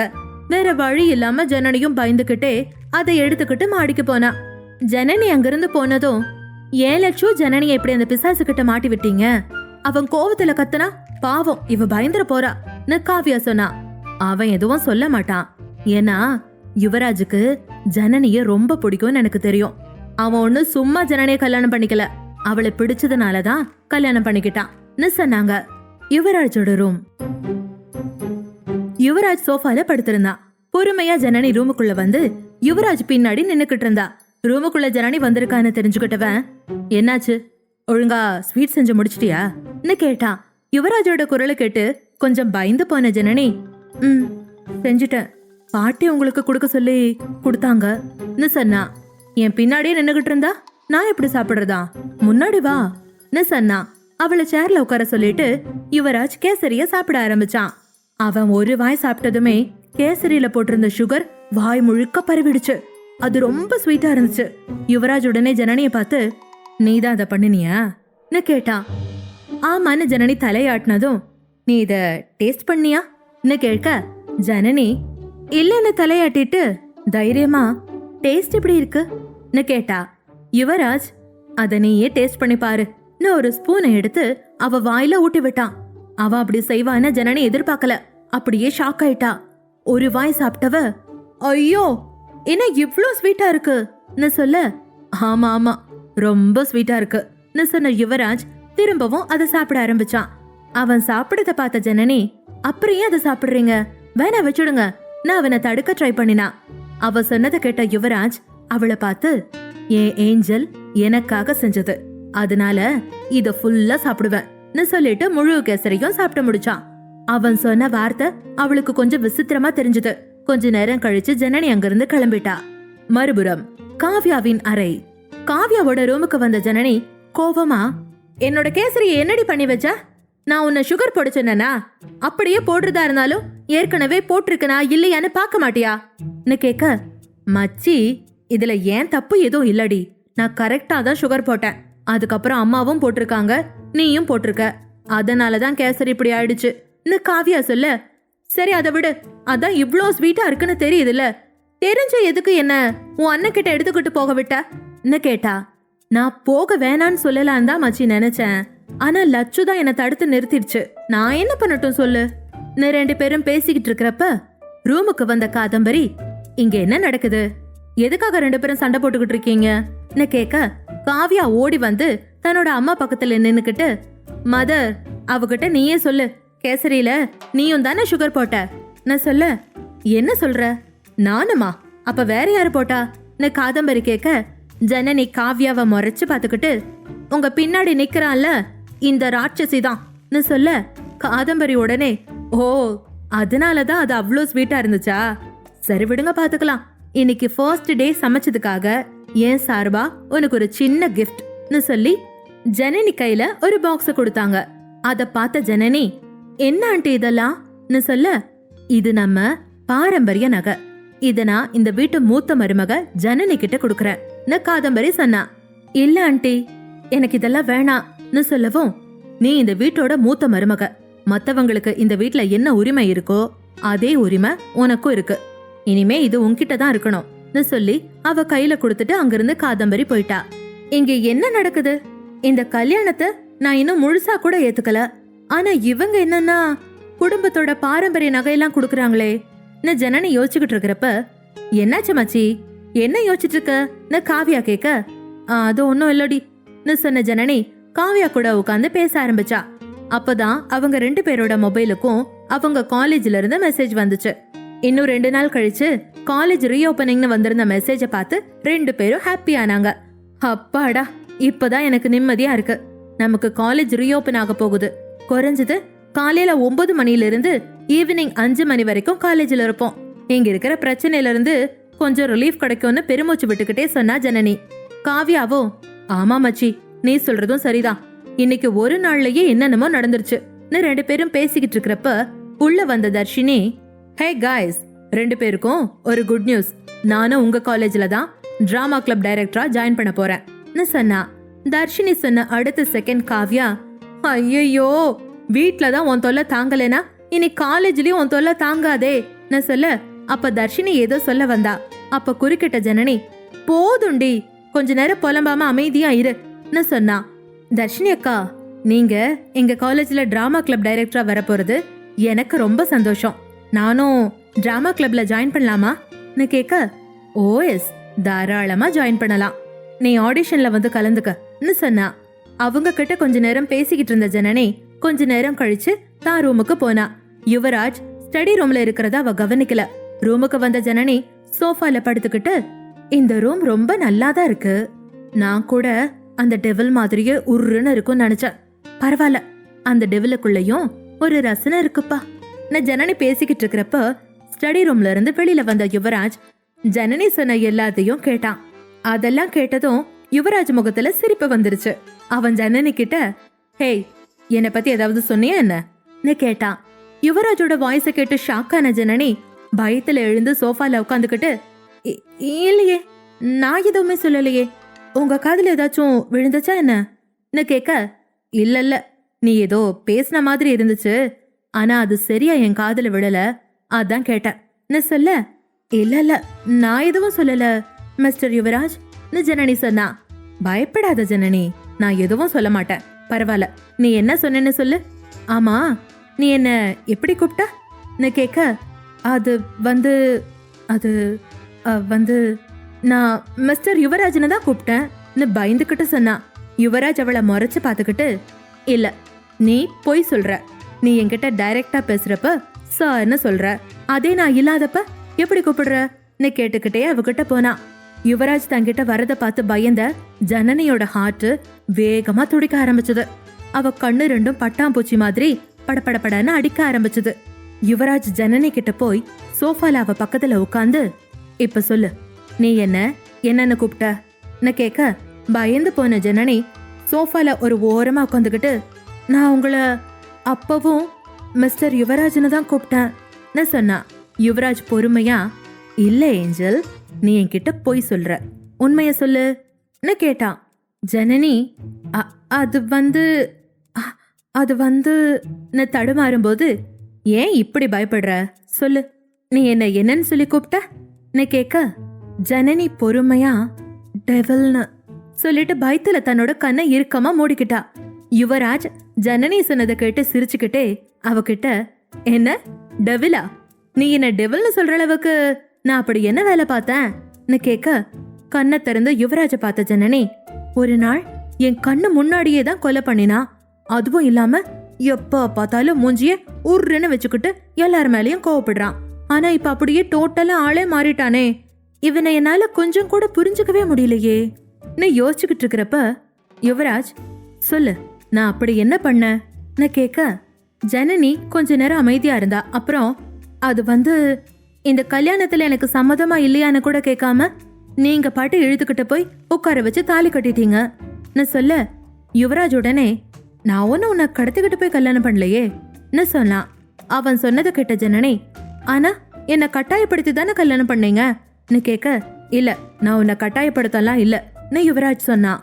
அதுக்கு ஜனனி, அப்ப நீங்க பண்ணினதுக்கு பேர் என்னவான்னு கேட்க, இது ஓ மேல இருக்கிற உரிமைன்னு சொன்னான். அவன் சொன்னது கேட்டு குழப்பமான ஜனனி, அப்படின்னா நான் சொன்னதுக்கும் நீங்க சொன்னதுக்கும் என்ன வித்தியாசம் இருக்குன்னு கேட்க, யுவராஜ் ஜனனியோட கண்ணை உத்து பார்த்து அவ கைய பிடிச்சுக்கிட்டு, நிறையவே வித்தியாசம் இருக்கு ஏஞ்சல்னு சொன்னான். அவன் திடீர்னு கைய பிடிச்சதும் ஜனனியோட உடல் நடுங்க ஆரம்பிச்சது. உடனே அவன் கிட்ட இருந்து தன்னோட கைய விலக்கிக்கிட்டு, என்ன வித்தியாசம்னு கேட்டா. சரியான நேரம் வரப்ப உனக்கே எல்லாம் தெரிய வரும்னு சொல்லிட்டு சோஃபால இருந்து எழுந்து ரெஸ்ட் ரூம் போனான். அவன் சொன்ன பதில கேட்டு ஜனனி எதுவும் பேசாம அவனை பார்த்து, நடக்கிறதெல்லாம் பார்க்க எனக்கு ரொம்ப ஆச்சரியமா இருக்கு. டெவில்னு நான் நினைக்கிறவ இப்ப எப்படி என்கிட்ட இவ்வளவு சாஃப்டா பேசிட்டு போறான் யோசிச்சுக்கிட்டு உட்கார்ந்திருந்தா. ரெஸ்ட் ரூம்ல இருந்து வெளியே வந்த யுவராஜ் ஜனனி கிட்ட, உன்னோட திங்ஸ் எல்லாம் எடுத்துட்டு வந்துட்டியான்னு கேட்க, யோசனையிலேயே உட்கார்ந்திருந்த ஜனனி அவன் சொன்னதை காதுல வாங்கவே இல்ல. யுவராஜ் அவ பக்கத்துல வந்து, ஹலோ மேடம், உங்ககிட்ட தான் கேக்குறேன், கனவு கண்டுகிட்டு இருக்கீங்களா என்னன்னு கேட்க, முன்னாடி வந்து நின்னதை பார்த்து பயந்து போன ஜனனி, நான் எதுவும் பண்ணல பதட்டத்துல கத்த ஆரம்பிச்சா. கூல் கூல், உன்கிட்ட இப்ப நான் என்ன கேட்டேன், எதுக்கு இப்படி நீ பதட்டப்படுற, உன்னோட திங்ஸ் எல்லாம் இங்க எடுத்துட்டு வந்துட்டியானு தானே கேட்டேன் சொல்ல. எடுத்துட்டு வந்துட்டேன் பயத்திலேயே தலையாட்டினா. யுவராஜ் சிரிச்சுக்கிட்டு, உனக்கு காலேஜ் ரீஓபன் ஆக போகுதுல்ல, அதனால உன்கிட்ட நான் சில விஷயங்களை சொல்லணும்னு ஆசைப்படுறேன். நான் சொல்றத நல்லா கேட்டுக்கோன்னு சொன்னா. ஜனனி சரின்னு தலையாட்டினதும் யுவராஜ் பெட்ல போய் உட்காந்துக்கிட்டு, நீ காலேஜ் போனதும் நமக்கு மேரேஜ் ஆனதை பத்தி யாருக்கிட்டையும் சொல்லாத, முக்கியமா என்ன பத்தி யாருக்கிட்டையும் சொல்லாதன்னு சொன்னா. அவன் சொன்னதை கேட்ட ஜனனி, ஆமா எனக்கு ரொம்ப ஆசை பாரு, எனக்கு ஒரு டெவல் கூட கல்யாணம் ஆயிடுச்சுன்னு சொல்றதுக்கு நம்ம மனசுக்குள்ள நினைச்சுக்கிட்டா. அவ இப்படி யோசிச்சுக்கிட்டு இருக்கிறப்ப யுவராஜ், நான் ஏன் இதெல்லாம் சொல்றேன்னா, என்னால உனக்கு எந்த பிரச்சனையும் வந்துடக்கூடாதுங்கிறதுக்காக தான் சொன்னா. இவன் தான் எனக்கு இருக்கிற பெரிய பிரச்சனையே, இவனை விட பெரிய பிரச்சனையா எனக்கு இருந்துற போது நினைச்ச ஜனனி அவன் சொல்றதை கேட்டுக்கிட்டு அமைதியா இருந்தா. அப்புறம் ஏஞ்சல், பசங்க கிட்ட இருந்து கொஞ்சம் விலகியே இரு, அதுதான் நல்லது. தேவையில்லாம எந்த பிரச்சனையிலயும் மாட்டிக்க வேணாம், என்ன சரியா கேட்டான். இதையெல்லாம் கேட்ட ஜனனி அவனை பார்த்து, புரியுது புரியுது, நான் ஒன்னும் பண்ணலன்னு சொன்னா. யுவராஜ் சிரிச்சுக்கிட்டே, நீ காலேஜ்ல என்ன பண்ற, எங்க போறேன்னு எல்லா விஷயமும் எனக்கு தெரியும்னு சொன்னா. அவன் சொன்னதை கேட்ட ஜனனி அப்பாவியா மூஞ்சிய வச்சுக்கிட்டு, ஐயோ நான் எதுவும் பண்ணல, எல்லாம் அந்த காவியா தான், உண்மையிலேயே நான் எதுவுமே பண்ணலன்னு சொன்னா. ஆமா ஏஞ்சல், எனக்கு தெரியும் நீ எதுவும் பண்ணலன்னு யுவராஜ் சொன்னா. அவன் சொன்னதை கேட்டு அதிர்ச்சி அடைஞ்ச ஜனனி அவனையே பார்க்க ஆரம்பிச்சா. யுவராஜ் தன்னோட பேச்ச தொடர்ந்தான். நீ ஒரு பையனை பாத்ரூம்குள்ள வச்சு லாக் பண்ணி அவனுக்கு என்ன தண்டனை கொடுத்தேன்னு எனக்கு தெரியும்னு சொன்னான். அவன் சொன்னதை கேட்டு ஷாக்கான ஜனனி, அச்சுச்சோ இவனுக்கு எல்லாமே தெரிஞ்சிருச்சே நினைச்சு அங்கிருந்து ஓட நினைச்சா. ஆனா அவளால அங்கிருந்து தப்பிக்க முடியல. அவன் ஒரு பொண்ணை லவ் பண்ண சொல்லி டார்ச்சர் பண்ணினான், அதனாலதான் நான் அப்படி செஞ்சேன்னு ஜனனி சொன்னா. எனக்கு எல்லாம் தெரியும் ஏஞ்சல், அதனாலதான் நான் எதுவுமே உன்ன சொல்லலன்னு யுவராஜ் சொன்னா. யுவராஜ் தன்னை திரும்ப திரும்ப ஏஞ்சல்னு சொல்றத கேட்டு ஜனனிக்கு எரிச்சலாச்சு. நீங்க இப்படி ஏஞ்சல் ஏஞ்சல்னு கூப்பிடுறது எனக்கு பிடிக்கல, இனிமே என்ன அப்படி கூப்பிடாதீங்கன்னு சொன்னா. ஏ உனக்கு இது மாதிரி நிக்நேம் சொல்லி கூப்பிட்டா பிடிக்காதான்னு கேட்டான். நீங்க கூப்பிடுறது மாதிரி ஏஞ்சல், செல்லம், பேபி, டார்லிங்னு கூப்பிடுறதெல்லாம் எனக்கு சுத்தமா பிடிக்கவே பிடிக்காதுன்னு சொன்னா. சரி உனக்கு இதெல்லாம் பிடிக்கலனா நீ என்ன டெவல்னு கூப்பிடுற மாதிரி நானும் உன்னை சூனியக்காரி, காட்டேரி, பிசாசுன்னு கூப்பிட்டுமான்னு கேட்டான். யுவராஜ் சொன்னதை கேட்டு ஜனனி அவனை முறைச்சு பார்க்க ஆரம்பிச்சா. யுவராஜ் சிரிச்சுக்கிட்டே, என்னாச்சு, நீ எனக்கு நிக்நேம் வச்ச மாதிரி தானே நானும் உனக்கு நிக்நேம் வச்சேன்னு சொன்னான். நீங்க ரொம்ப மோசம், இதுக்கு மேல நான் உங்ககிட்ட பேச விரும்பல, நான் தூங்க போறேன்னு சொல்லிட்டு திரும்பி படுத்துக்கிட்டா. யுவராஜ் ஜனனிய பார்த்து சிரிச்சுக்கிட்டே, நீ என்ன டெவல்னு கூப்பிடுறல, டெவல்னா மோசமானவங்க தானே, அதனாலதான் நானும் இப்படி இருக்கேன்னு சொன்னா. ஜனனி அவன் பேசுறது எதுவும் தன்னோட காதுல விழக்கூடாதுன்னு காது ரெண்டையும் மூடிக்கிட்டு கண்ணை இருக்க மூடி சோஃபாலேயே படுத்துக்கிட்டா. யுவராஜ் சிரிச்சுக்கிட்டே பெட்ல படுத்துட்டான். ரூம் ஒரே அமைதியா இருந்துச்சு. அப்ப ஜனனி மொபைலுக்கு ஒரு மெசேஜ் வந்துச்சு. அந்த சத்தம் அவங்க 2 பேரையுமே டிஸ்டர்ப் பண்ணுச்சு. ஜனனி, இப்ப யார் எனக்கு மெசேஜ் அனுப்பியிருக்கான்னு யோசிச்சுக்கிட்டே மொபைல பாக்குறப்ப அதுல கார்த்திகிட்ட இருந்துதான் அவளுக்கு மெசேஜ் வந்திருந்துச்சு. அதுல ஐ வில் கம் டுமாரோ, உன்னை மீட் பண்றேன்னு அவ மெசேஜ் அனுப்பியிருந்தான். கார்த்திக் அவன் வேற யாரும் இல்ல, யுவராஜோட தம்பியே தான். அவனுக்கும் ஜனனி மேல க்ரஷ் இருந்துச்சு. ஆனா அவ இப்ப தன்னோட அண்ணி ஆகிட்டான்னு கூட தெரியாம ரூட் அடிச்சிட்டு இருக்கான். இந்த காமெடி இனி எப்படி போய் முடிய போகுதோ. போங்கடா பெட்ரூம் லைட்டுங்களா போனை தூக்கி போட்டுட்டு தூங்க ஆரம்பிச்சா ஜனனி. முழு கதையையும் கேட்டு மகிழ பாக்கெட் FM APP டவுன்லோட் செய்யுங்கள். லிங்க் டிஸ்கிரிப்ஷனில் கொடுக்கப்பட்டுள்ளது.